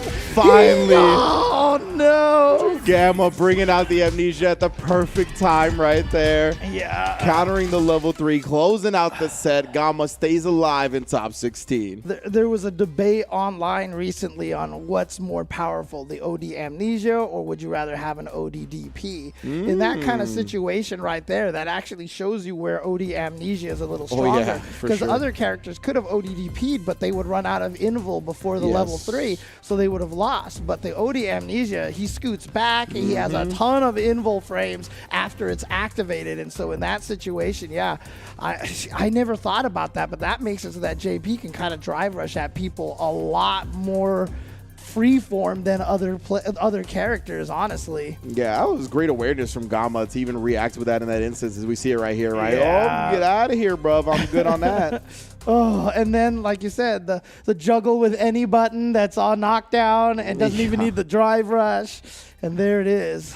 So good stuff from Gama. He's going to be moving on to face Sol in round 2 of Losers Top 16, and that is how the bracket is going to play out, right? We got top 8 qualifying matches on deck now, boy. But yeah, you can see obviously down here, very Mexico heavy here. 7 out of the 8 players here in the losers bracket now from Mexico. And so we'll find out which one of these are going to go through. I'm curious how often these guys play each other. I'm sure they run into each other online all the time. Again, shout outs to Good netcode. Oh, man. We're finally in the age of good netcode for our fighting games. Exactly. And it's a wonderful time. And it's so awesome to be able to play against other players. And honestly, good netcode like this is what's going to bring out a lot of the stronger players as well. Because now they can finally pit their mettle against other people, other players from different regions and find out for sure if you really are at that level. Indeed, and our next match is going to be the one at the top of the round 2, as you just saw. It's going to be Amigo Pool versus Rare Bear. So Rare Bear, he's going up against another DJ, right? He had to take down P2 in that losers round 1 of top 16, now going up against Amigo, who fell from the top 16 winners bracket after being defeated by Uriel Valerio. Yep. And so again, now we see 2 young players this time. So Rare Bear going up against another young player over here. Again, the 2 of them combined together weren't even as old as P25. So you could, like you said, you could say that. I can't say that. that was too mean for me to say. You could say that though. That actually happened to me at like Shiggle BMX Garage one time. I was talking to Vic the Slick and Jace the Ace. Oh, back in the when they were youngins. Yes. And they added their ages together, and I was still older than them. I was like, get out of my face, children. Yeah, exactly. Get off my lawn. Go play your DDRs or something. I don't want to talk to you. But here we go. So this is going to be Rare Bear versus Amigo Pool. Again, Jury versus DJ. We saw this in Amigo's first round of losers bracket, or excuse me, Rare Bear's first round of losers bracket. Against P25, right? P25 had. So Rare Bear's had to fight 2 DJs in a row now. Oh no! And then again, dropping right there. Maybe he just wanted a different special move, but ended up getting the DP. Now we're closed out in the corner, but a quick jump out, the up forward that pays dividends. Now towards the corner, you're stuck here, and here comes the terrifying Jury. Throw loops, got the shimmy set up over here, even actually burns himself out. Yeah, definitely ended up using it. I couldn't recall if it was from the drive or the OD, but either way. See, you think he's going to cross up, but then all of a sudden the down light kick just drops him onto your head, and it's one of the rare. Nice job. And yeah, I really like Amigo going with the OD just cool block string, because I believe the low is -3 usually, but in Burnout, guess what, fam? That's +1. Oh, man. But yeah, as I was saying, because in Street Fighter 2, a lot of jumping light attacks would stick out and hit for the rest of the jump arc. And moves don't do that anymore, but DJ's jumping down light kick does. Yeah, you ascend with that move, and the hitbox is active all the way till it descends. It's so good. Oh, did you see the pose on DJ? I think that's the first time I really looked at that. Oh, you are dead, fam. Off of a perfect parry, you are dead. Oh, yeah. Well, the nice thing is perfect parries scale everything to 50% immediately, but level 3s at minimum can only scale down to 50%. So they will be doing plenty of damage even after the perfect parry. Great stuff right there from Amigo, and Rare Bear just hopping right back in. Again, this is still 2 out of 3 territory here. This is a top 8 qualifying match. With punish with the dread kicks right there. Oh, reaching. It's time to do some teaching. Amigo Pool putting him in burnout in the process, but Rare Bear with the air to air. Oh, wow. Just spending all this meter. My. Yeah, the bully games right now. The Sunrise heel again. Look at that, just taking the chip away as well. Didn't even ended with the chip, but nonetheless was kind of shaving away at the Jury life bar. Yeah, just basically using Just Cool and its built-in mix-ups. Yeah. And it was working. Oh, caught him walking away. Yeah, a lot of times we have that. A lot of us have that habit from Street Fighter 5. After a few pokes, you try to walk away because the crouching medium kicks in 5 didn't hit that far. Yeah, the Jury won't go mad far, bro. You think you can walk back against this character, but you can't, I promise. The Just Cool again, trying to bait something out that time, right? Didn't go for one of the overhead or low follow-ups. That was really good. Rare Bear didn't take the bait, but nonetheless, still getting mauled in the corner here. Oh, the ascending jump 2K. My goodness, locked down. The burnout, and now into the super. Oh my gosh, Amigo Pool, as we like to say, doing a games done quick over here. Going 2-0 through Rare Bear in extreme rapid fashion. That was wild stuff right there. Amigo Pool knew the assignment and completed it in kind right there. Really taking advantage of those burnout moments as well, right? We talked about the -3s becoming the +1. That's something that you really need to know for your character to take it or to make the most out of when your opponent's in burnout. So great stuff as we take a look at the replays here. Yep. See Burnout here in the corner was able to finish the match off of this one. Again, DJ, I love that pose. DJ, as you mentioned earlier, dude, this guy just damage that this guy does is because he gets to do so many hits before the level 3. Yes. And so, like I said, even though the level 3 scales only to 50%, that means if your combo was scaling below that, every hit that you add is actually true damage that you're gaining out of the combo. Exactly. Yeah, those machine gun uppers, whenever I see it come out, I'm like, bro, what happened to your health bar, son? Good luck next time. Amigo Pool making it to top 8, loser's side. Well done to him. That's going to be the last we see of him today. He'll be having a berth for that top 8 promised land of 3 out of 5. But we still got 3 more players to the tournament to see who gets into that top 8 as well. Yep, these matches so far have been fire right now. You know what else you can do with fire? You can cook some chicken al pastor as well. Okay, Shout out to Chipotle again, supporting the Capcom Pro Tour and supporting Street Fighter 6. Have been running with this promo code for quite some time. HDKN236 gets you 250 fire coins for free. Remember, that's $5 there, and I believe it works on the PlayStation and I believe the Xbox version of the game as well. So again, make sure you put your order online through the app, enter that promo code. When you go pick up your food, you will also get 200 fire coins for costumes and colors and all sorts of things. And even the Premier Pass is 250 coins. There you go. And if you make it through that Premier Pass, it pays for the next Premier Pass as well. So, you know, it's a good deal. Very smart. Big ups to Chipotle with the collaboration on Street Fighter 6. We've seen that Chipotle and the fighting game community have come together to create some wonderful things. So this is just the next thing in line. Definitely big ups to them and big ups to Street Fighter as well, branching out. But yeah, man, we got 3 more spots to determine. We're going to get to those determinations after a short break. Do not go anywhere.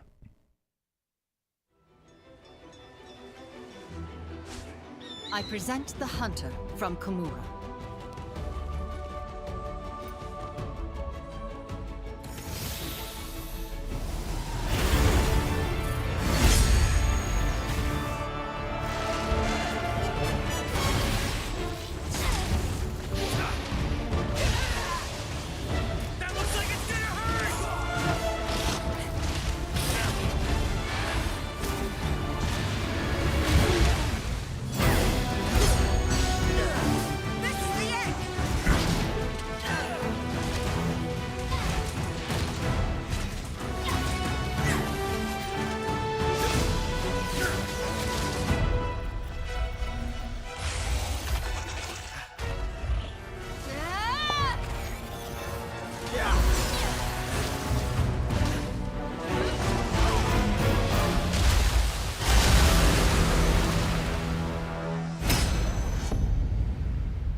Which one of these was the herbal medicine again?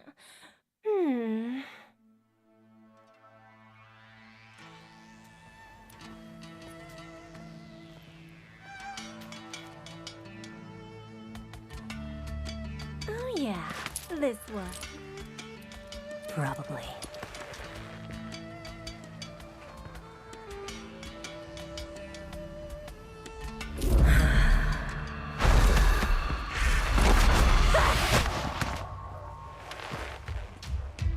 Now, here comes the airplane. Say ah. No!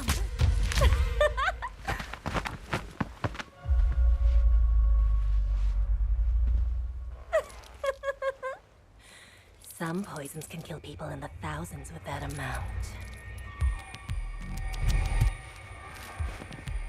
Like botulinum toxin, it inhibits acetylcholine release, causing loss of muscle tone, lethargy, dizziness, visual impairment.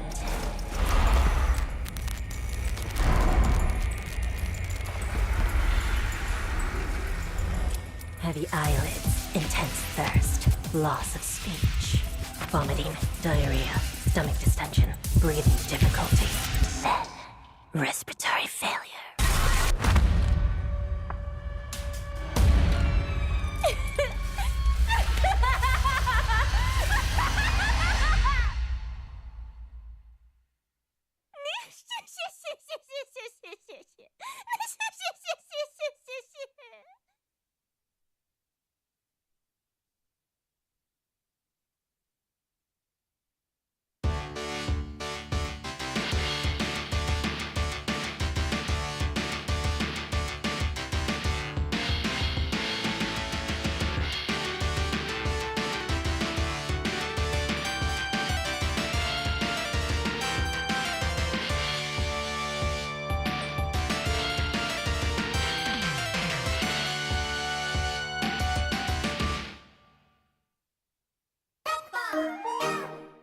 At Chipotle, real food always starts with real ingredients in real kitchens. When you order Chipotle, real food starts with you.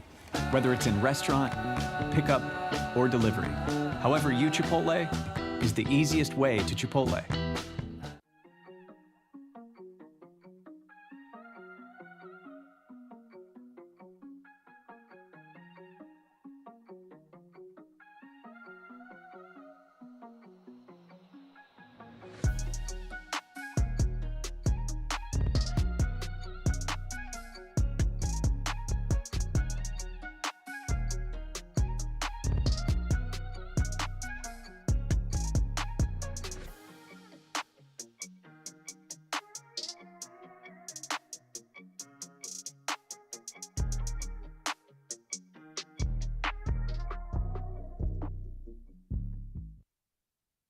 Ladies and gentlemen, we have a representative here from the Mexican Match Series, one of the World Warrior events in the Capcom Pro Tour. We have Angel Freak joining us today. Angel Freak, thanks so much for joining.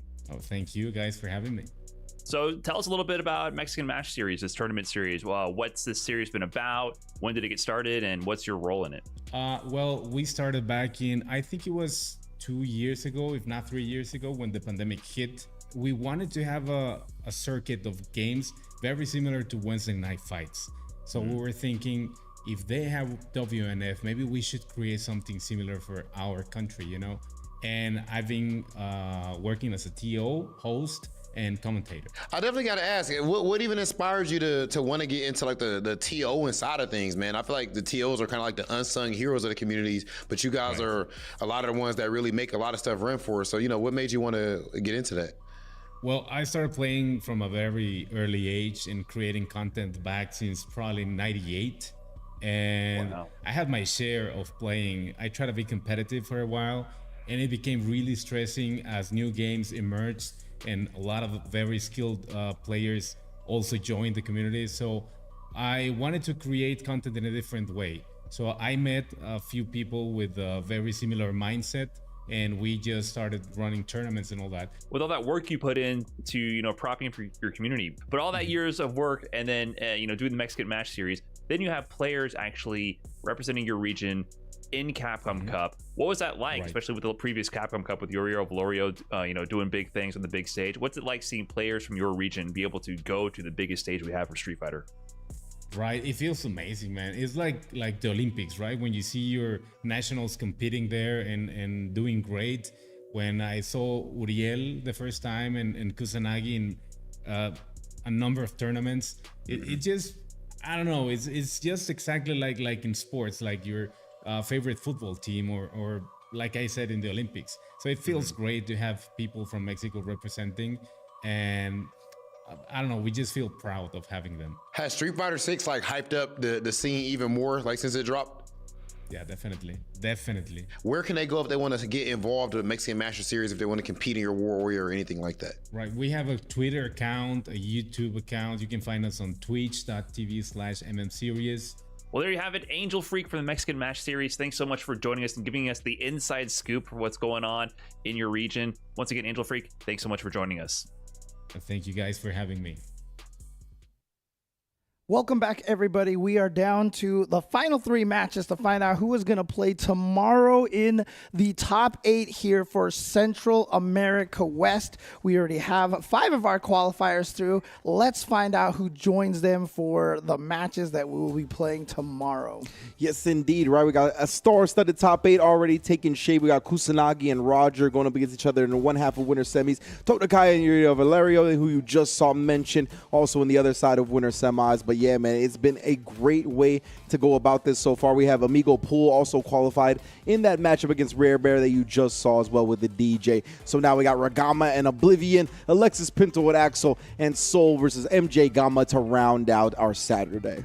That's right. So we're going to be starting with Ragama going up against Oblivion. Oh, yeah. As we mentioned, Oblivion last time just kind of, I mean, it was a little bit of a scramble at the end of the last game there, but his Marissa putting in that work. But he's got to go up against Ragama's Cammy here. Now, this is going to be an interesting match here to watch. I mean, I know when I play, I have trouble with Marissa, dude. Like every time I try to attack her, it's just like everything has armor, and I'm like, what's happening? And then I get punched in the face, and then I'm sad. So, you know, might not be the character, might be more the player. Okay.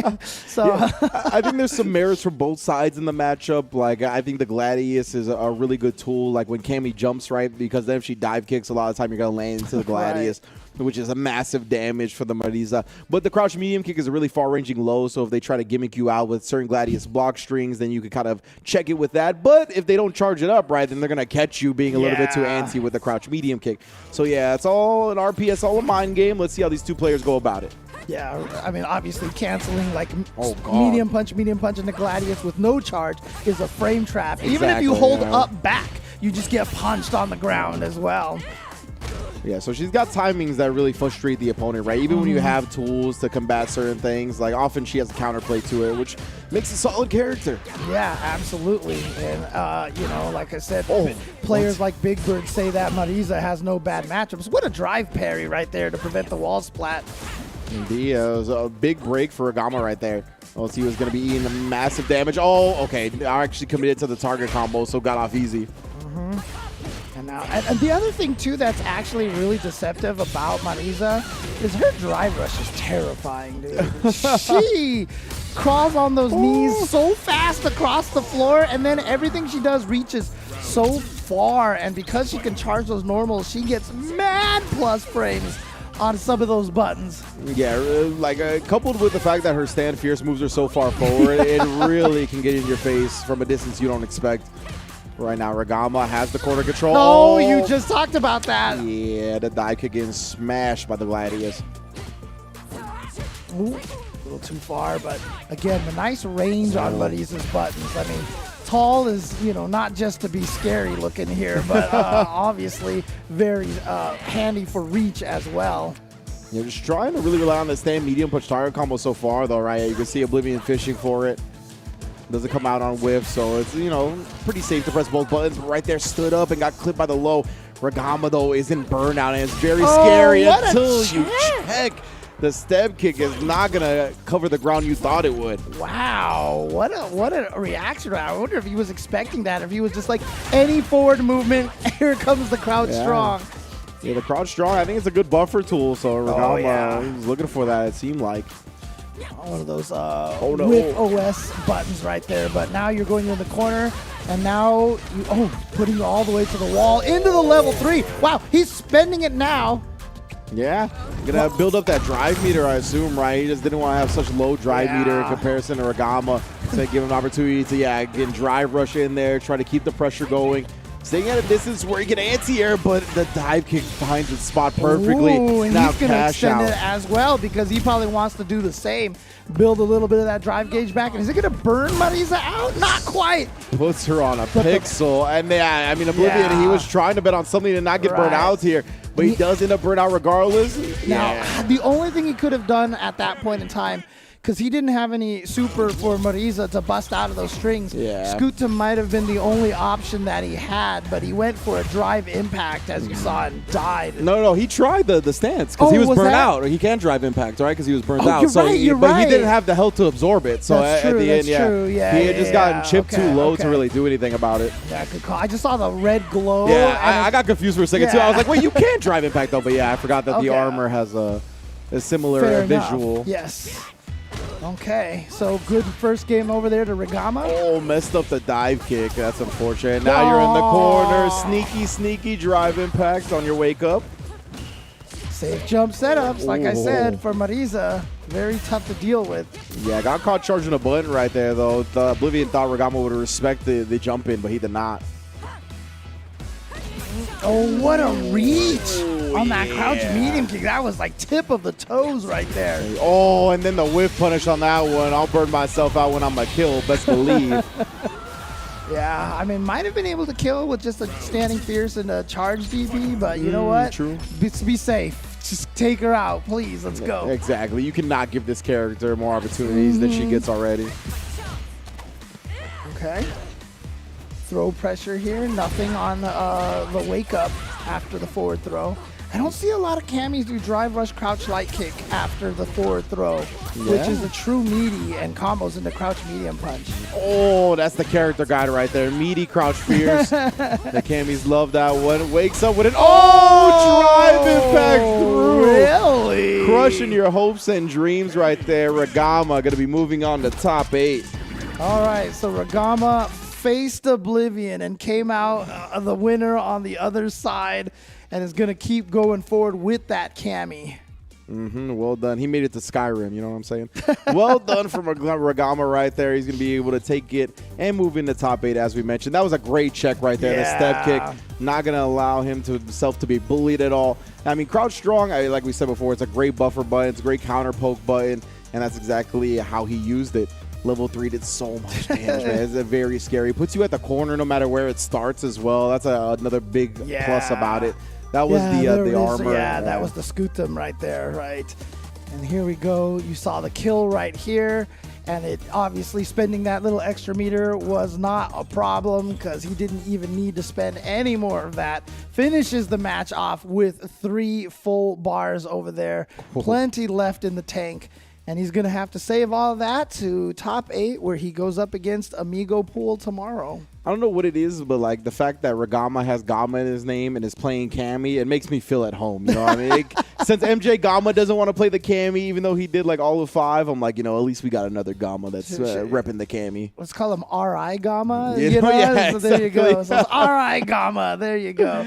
No, Ragama it is. And again, he'll be playing tomorrow. And now we're going to go find out between Alexis Pinto and Axel who is going to be advancing to the top 8 tomorrow. We just saw that Manon, and the Manon looked really, really strong. And he beat a Ken player earlier, and so he's got to fight another Ken player in Alexis Pinto. So that was our intel, and that's what we were seeing on the screen, right? But Alexis did play Dhalsim up against the Rashid. Yeah, that's right. So I'm wondering if he's going to go Rashid here, if he's going to go Ken. I believe the Ken players believe it's a pretty favorable matchup for the character, so I want to see if he does go with that, or if, the Dhalsim's what he kind of saved for this top 16 for the qualifying event. But yeah, Axel, I thought, did a great job managing Manon, right? He didn't get too thirsty for the medals. He was like, I'll establish the command throw early. Once you're worried about it, I'm not going to keep reaching for it. I'm going to just do hits to catch you jumping, to catch you frame trapping. And I mean, that's exactly what he did to get past that first round of losers. Yep. Well, let's see if he can do it again over here. Again, a lot of people sure would love to see Manon continue forward and do some damage over here. A character who, like you said, started off very high in people's opinions and then has slowly but surely just kind of, gone down in esteem, I should say. Yeah, for sure. But like you mentioned before, there are still some heavy believers, right? 801 Strider, I think, being a prominent one. Oh, no, yeah, indeed. Looked like execution error there. Already up to 3 medals regardless, though. Let's see if Alexis can bring this back with the Dhalsim corner pressure. No. Drive impact. Are you going to spin the level 1 to burn her out? No. Goes for the Nard. Do you see the frame kills right there? Buttons on buttons. My man looks like he was casting jutsus with the frame kills. I was like, excuse me?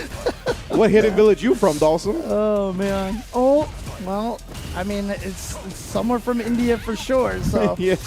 Oh, the teleport got him. Okay. And look at that. As soon as Alexis got some breathing room here, he made the most of it. Really took that round all the way back. See Axel, is he going to like throw out maybe a long distance drive impact for these parries or just check the teleports? That was a bit unnecessary from Alexis in my opinion. Oh, I like that teleport. Just get out of there, but no anti-air at all. So yeah, you got to watch out. Dhalsims really do like to spend meter on those drive reversals. Nice job again. Oh, tried to get the throw, but Alexis didn't get the combo. He dropped the combo off the drive rush cancel. Was kind of fortunate because he ended up burning her out. So I mean, there's at least that, right? True, true. You damaged her one way or another. Oh, the scary thing is she's about to get that back, but now going to go into the level 3. And that does freeze the timer for a second, so the burnout is halted in place. Alexis Pinto, what's the setup going to be afterwards? You have EX Fireball, OD Fireball, excuse me. Yeah, and you should see that right now. Axel's like, I'm just chilling here until I can get my drive gauge back because this is going to be my best way in. And again, he's sitting on 3 bars, so if he can get one single hit on Dhalsim right now, he could almost kill. Oh, just got caught inching forward on the falling button. Unfortunate from Axel right there. But Alexis, he'll take that one all day, every day. Oh, yeah. So the Dhalsim working out. Obviously, Manon, a little bit harder time trying to get in on Dhalsim. But, so, I mean, probably one of the reasons why Alexis Pinto went with this match here. 100%. Oh, punish time. Oh, and smart. Get the medal with the punish. Yeah. Good stuff from Axel, sneaking in a command throw off of the driver on block. You know they're not going to jump after that. Oh, here we go. Yep, medium punch, medium punch, medium punch. Help, bruv. Yeah, and honestly, you saw Alexis Pinto get hit by one of the stand medium punches. That's actually one of the only ways out of that string sequence. It's actually worse on block than it is when you get hit by it. Oh, yeah, because, I mean, you don't get the additional plus frame from the burnout on hit, right? Yeah, exactly. That's pretty funny. All right. Oh, look at that. That was like Ken right there. Yeah, fireball drive rush forward for the anti-air. That was very good. Does the back medium punch. I expect him to go Shoryuken. Unfortunate for Axel. Got caught pressing on the teleport. Still way too high for the anti-air to actually reach. Trying to stay our way right now and play this annoying zoning game right now. And it's working out, but the long legs and the range of Manon. Able to tag Dhalsim for a second there. Get the driver reversal blocked and command thrown afterwards. Four medals on deck here. Axel is getting into scary, scary territory here. Just back out away. Out of there. Let me get away. But, you know, he'll take it. He'll take it because now he's got all that screen again. And now Alexis Pinto with the surprise standing medium punch puts him at match point. And Manoj's drive rush is very short. So it's tough for her to just kind of throw it out in the neutral and get a lot of distance to cover. That's not really how her drive rush works. Oh, boy. But that jumping heavy kick does have some good range. And here we go. Yep, there's the drive reversal again. Oh, just uses the fireball, teleports out. So much screen real estate for Dhalsim now. That's unfortunate for Axel. Yeah, especially because Axel has no momentum. Oh, wait. Wow. What a spacing on that. Level 3. Gonna do a ton of damage here and put Alexis Pinto right on the verge of advancing into that top 8. Yeah, but Axel, can he bring it back here? He's got CA on deck, a little bit of drive meter to his name as well. It's not going to be easy to get past this Dhalsim, though. Does dodge the limb there, and not there, though. The headshot. Man's bottom up at the end of the round. Alexis Pinto moves on. So that is the end of the Manon, unfortunately, but Alexis Pinto is going to keep going with the Dhalsim, and I'm really curious now to see if he continues with this Dhalsim throughout the top 8, because it would be really cool to see. Again, this is a character who people don't talk about much, but even going into EVO, Mena RD tweeted out that he thinks that this is the most underrated character right now. Yeah. And I only felt that because people are starting to believe in Chun-Li now. Yeah, 100%. Man, I was trying to tell people about Chun, but that's another tale for another time. Dhalsim, yeah, just one of those characters, man, that he takes a little while to crack open and really use effectively at top level. And we're going to see this character, I think, rise and rise in terms of results and prominence as the game goes on. And it's not only figuring out Dhalsim, right? It's figuring out his defense while figuring out all the other characters' offense. Yeah. Like, you have so many options as Dhalsim to pick from that you have to be ideal and optimal about every single one. And that takes knowing the offensive strategies of all the other characters. So it's just a whole lot of knowledge that you need to ingest before playing the character at its top level. And we're going to see that eventually. Yeah, and also, you know, because defensive options, he's got so many things to do because when he jumps in the air, he's more mobile than other characters. Yeah, but then exactly. he always has like 5 anti-air buttons that all hit in very specific places. And so until you start experimenting against every single character till it becomes a little more... I just love that it's Euro Valerio that said it. My man, Nice. they remember Street Fighter 5. They were like, nah, we caught PTSD from this character. We don't want this character to get figured out. Dude. Trust me. Trust me. It's on the horizon, fam. I still am one of the people who say that I think Dhalsim might have been the best character in Street Fighter 5. So. Yeah. I think that is a very valid argument, to be quite honest with you. So just hard to use. Just hard absolutely, to use. Absolutely. Like, and I still think in this game too. Like, I think that's why a lot of people don't play Dhalsim is because at the beginning you take your licks with that character. Like, you really, you take a couple of beatings to get comfortable with them at a high level. So that doesn't really fit into a lot of people's plans and ideals. Yeah, it's gonna feel bad on the way, but once you master it, I mean, it's unlike any other character. I think that's what appeals to the people that play him the most. But we got one more spot to determine here. It's going to be, was it MJ Gama versus Maki, I believe, if I'm not mistaken? Yeah, boy. Oh, actually, against Sol That's VNG. right. That's right. Yeah. Okay. So MJ Gama, of course, as you can see, 39 years old, veteran of the scene, been playing Street Fighter for a very long time from Mexico, and Sol VNG also from Mexico as well. So, but he is running with that modern Luke. So the modern Luke going up against MJ's classic JP, but again, Sol VNG remaining the man of mystery. Just a silhouette here. Just a silhouette, yeah. No picture provided right now. You only need to worry about these hands. You don't need to worry about my face. I like it. Yeah, I like that. Okay. And Sol VNG, of course, with the modern, let's see if, because I'm wondering how well that's going to work with the modern level 1, right? Yeah. The level 1 is going to be good at blowing through some of those projectiles from JP. Yeah, exactly right. With the projectile priority system in this game, ODs beat regular projectiles, and of course, super projectiles beat everything else. Right. So having that level 1 on deck, as long as you can get it out before the projectile comes in contact with you, that's fantastic. And we got a perfect parry to keep this corner. Let's see how we work it. Oh, yeah, nice job confirming off that, because that was regular hit. So well done from Sol, keeping this corner locked down going. Does get pressed back against, though. No, try to go for the fake right there. We've seen that Gama do that before. Go with the fake and then try. Oh, nicely done. There's there the we level go. 1. Yeah, he likes to react to against drive rush with the level 1 for sure. We saw that in his winners round 1 match as well. And honestly, the fact that Luke's level 1 is also not just 6-frame startup, but also a projectile, so that amnesia trick I was talking about earlier wouldn't work against Luke. Exactly. Yeah, Luke does have that ability to kind of just level 1, and if you OD amnesia, I mean, that doesn't work against projectiles, fam. Yep. Now we've got the spike there, threatening the presence as always. Too far away, but not fast enough from MJ Gama.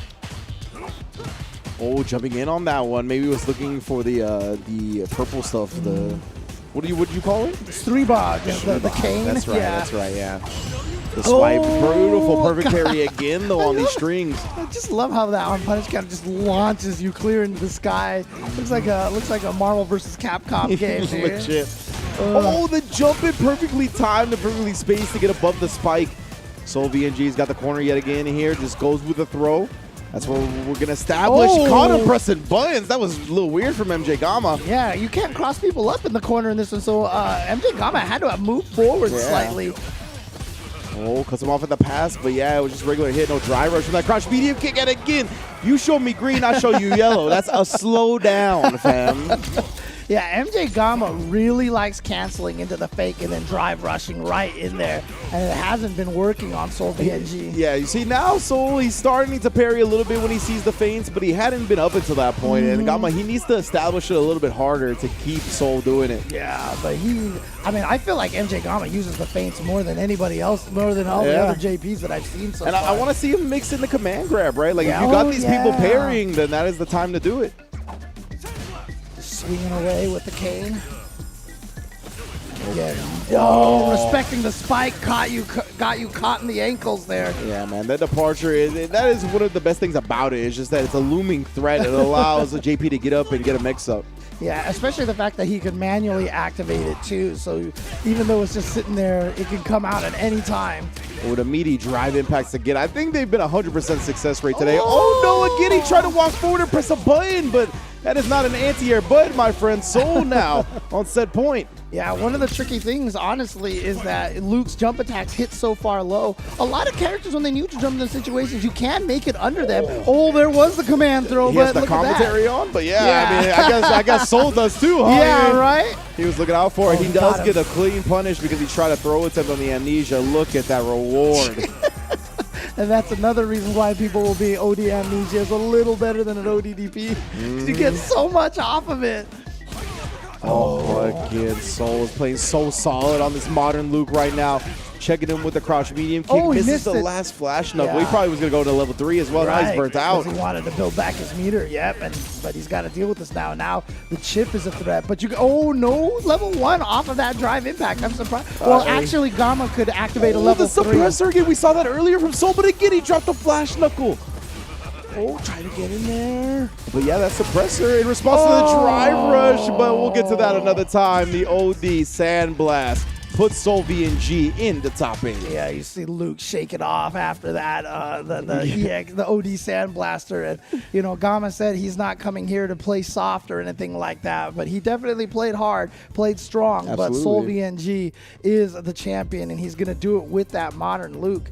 And I was talking about the situation earlier when we saw the drive rush. down. Sol VNG didn't respond with the level 1 because we were saying he can't go into OD Amnesia. But actually, I think Gama had the level 3, and so he could have actually canceled the drive. Right, like one of those situations. Oh, actually, not that one, but it was another one later on. That's really cool, though. That's a neat answer that I don't see a lot of people use. That suppressor to check the drive rush because it pulls Luke back a little bit before coming out with that hitbox. We saw that work up against his winner side match, too, so glad to see it work out in the loser side to put him into top 8. Great stuff from all of our competitors here today, though. That was a fierce bracket of top 16 action, and congrats to the players that earned their right into the 3 out of 5 Promised Land. Yeah, exactly. So that'll be all be taking place tomorrow as typical with these CPT Onlines. We run the first one, top 16 to 8 here on Saturday, and tomorrow we'll be doing it starting at the same time we started today for the top 8 bracket. So make sure you follow Capcom Fighters on all the different streaming platforms and put on those notifications so you know when this goes live tomorrow. Yes, indeed. So you saw a little glimpse of that top 8, but we're going to break it down a little bit further after we take a quick break. But before we get to the break, I do want to highlight again, the Capcom Pro Tour is underway, everybody. All of the tournaments for the event are open for registration right now, including the France and Singapore offline premieres that are happening. But more importantly, this US, Canada, West, and I say more importantly only because the registration is closing this Monday, August 21st at noon. So if you're in that region, you're looking to participate and get your berth into the Capcom Cup, you need to register this weekend because next weekend we are going to decide who from the United States and Canada West Coast Edition will be making it into Capcom Cup 10. That's right. And of course, that's not the only CPT event that's coming up as well. There are 2 CPT offlines happening as well. This is another way to qualify for Capcom Cup 10. We had mentioned there were going to be 3 offline events, and one of them was EVO. Yes. And so these are the other ones here, Singapore and France. Registration is open, so go check that out at CapcomProTour.com. And again, winning this puts you automatically into the Capcom Pro Tour, where you can win, Capcom Cup 10, where you can win the $1 million. Indeed. And remember, the premieres are still coming up. I was going to get to the World Warrior events, but I remember that we still have South America West and Asia East to plug. You can see the schedule of how we're going to be determining those Capcom online premieres and the schedule that they're going in. Again, like I told you, next weekend is going to be US, Canada West. Following that will be South America West, and following that will be Asia East. So again, that is all in back-to-back weeks as well. The action is not going to stop right here on Capcom Fighters. We are going to see who is going to be in a Capcom Cup 10. But of course, that is not the only way to get into Capcom Cup. The World Warrior program is going on as well right now. There are 26 different regions participating in these World Warrior events. That means 26 different regional champs and 26 different qualifiers into that Capcom Cup 10 again, where the $1 million first prize is all up for grabs. Yeah, exactly. And, you know, since this is one of the earliest ones, as you mentioned earlier in the broadcast here, a lot of the World Warriors are starting now. So you do not want to miss out your opportunity. If you are from Central America West, check out LatAm Fist at the Panama Fighters League. On Twitter, they're available at Fighters507, 507, I should say. And you can start registering for those World Warrior events right away. These will be streamed on Panama Fighters League, and the TO for this is Green Kraken. So shout outs again to all the tireless people out there, the TOs, the broadcasters, and everybody doing all the work to put on these World Warrior events to allow you all to qualify from your own region and from your own local area online. Yes, indeed. All right, everybody, thank you for joining us so far. The matches today are done, and we're going to be right back with our last segment, recap the top 16, preview the top 8. Don't go anywhere right here on Capcom Fighters. Street Fighter 6. Fighting is an art.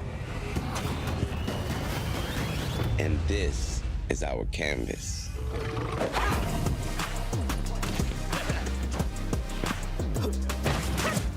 Here, we flex our style,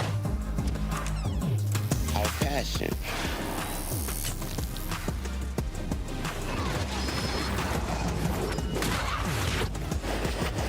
our creativity,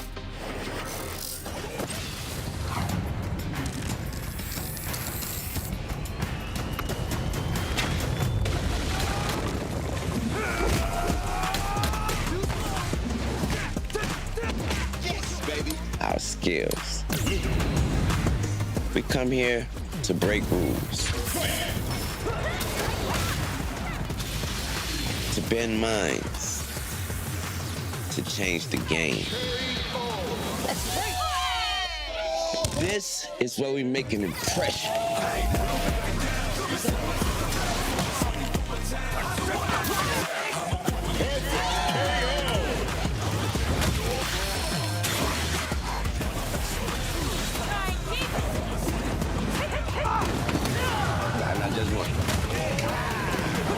This is where we make our masterpiece. Street Fighter 6. Available now.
Objection!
That sizzle, that's the soundtrack of Chipotle. The soundtrack of Chipotle? Oh, yeah. You come in, you're going to be hearing that sizzle. That's how you know that we always have fresh food. Fresh is what you stand for. Exactly.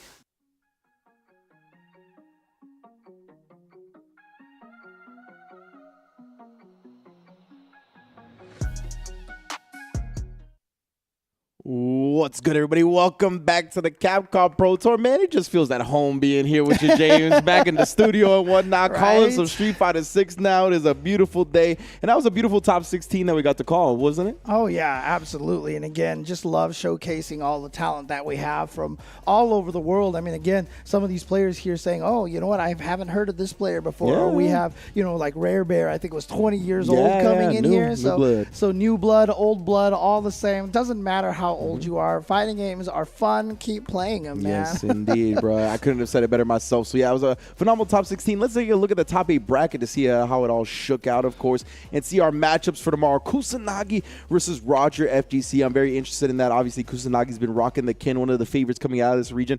Roger on the Rashid, though, if you missed it earlier, looked very strong on the character. And from what I've seen from Kusanagi early on in this game is that he can get frustrated a little bit. I think I saw it up against Sonic Fox's JP at Smash Factor. Just when you start getting frustrated, I think he crumbles a little bit. He kind of lets it get to him. He tries to be a little bit too antsy and over-aggressive. So I think that unfamiliarity factor up against Rashid could hamper him. So, you know, tonight he's looking for all the Rashid players. Exactly. He's like, if you play Rashid, get in my DMs. I'm trying to get to this millie. Let's get this matchup experience handled. So I'm definitely looking for Kusanagi to prepare tonight, come out very comfortable tomorrow. And, of course, on the other side, Grand Totokai versus Uriel. That's going to be great as well. Yeah, that one is definitely another one of the veterans of the scene. And again, if you are playing during Street Fighter V period of time right now, you're kind of like a veteran at this point. So two of the names that we have seen many times here in the Central America West region, and of course on the loser side, Sol VNG, another name that we have seen a lot of. And the other names that we have here, so Sol VNG going up against Alexis Pinto. I believe Alexis Pinto was played Street Fighter V as well. Yeah, I recognize the name. But on the other side, Ragama and Amigo Pool, names that I am not as familiar with. In fact, Ragama was one of the players that I forgot who said in the quote that like I'm not familiar with Ragama. That's right. So again, awesome to see this pool of players over here. Can't wait to see what kind of damage that they're going to do tomorrow. But again, whoever wins this one, again, remember not just qualifies for Capcom Cup, but obviously that's what they're looking for. But they also get $2,500. Yeah, that's nice. USD, dude, it's kind of good. Yeah, 100% going to go a long way for the regions of these fellows as well, right? So that's going to be a great prize to obtain as well. But yeah, of course, that millie is the ultimate goal, that Capcom Cup berth. But yeah, as you mentioned, a whole top 4 is going to get paid out. So that's going to be a beautiful thing for that upper echelon of players here. But I'm looking forward to all these matches, man. That Grand Totokai versus Valerio, the lore matchup. We've been seeing a whole lot of JP versus Ken, and it's been going both ways, right? I mean, at Gamers Day, we saw Kakaru fall victim to the VX Bao Ken early on, and then he was able to bounce back up against Grand Finals, up against Angry Bird, and take him down. But yeah, we've seen it go both ways consistently. I don't really know who has the favorable side of that matchup right now. And these two, they are also two of the heaviest hitters of the region. So I can't wait to see who ends up getting out into that winners finals out of them. Yep, exactly, and that'll be all happening tomorrow. And again, just follow Capcom Fighters on YouTube and on Twitch and all the platforms where they stream this, so you guys can watch that and joining us as well and having a great time watching some Street Fighter for the weekend. I hope you guys, especially here in Southern California, I'm just going to say, or in California in general, let's get ready for some rain here. And yeah, hopefully I make it here tomorrow. Yeah, exactly. I mean, they said, I think the last time we got hit by a hurricane was like 1939. So needless to say, we're not prepared for this, I think. This state is not built for hurricanes. We have earthquakes over here. We don't have hurricanes. Yeah. But, you know, who knows? Hopefully, yeah, like I said, we all make it here tomorrow, all nice, safe, and sound. But, yeah, man, these players have been showing out. It's all about them. I can't wait to see the way this top 8 breaks down. That top 16 was phenomenal. Until then, y'all, be good to each other. Be good to yourselves. And we'll see you then.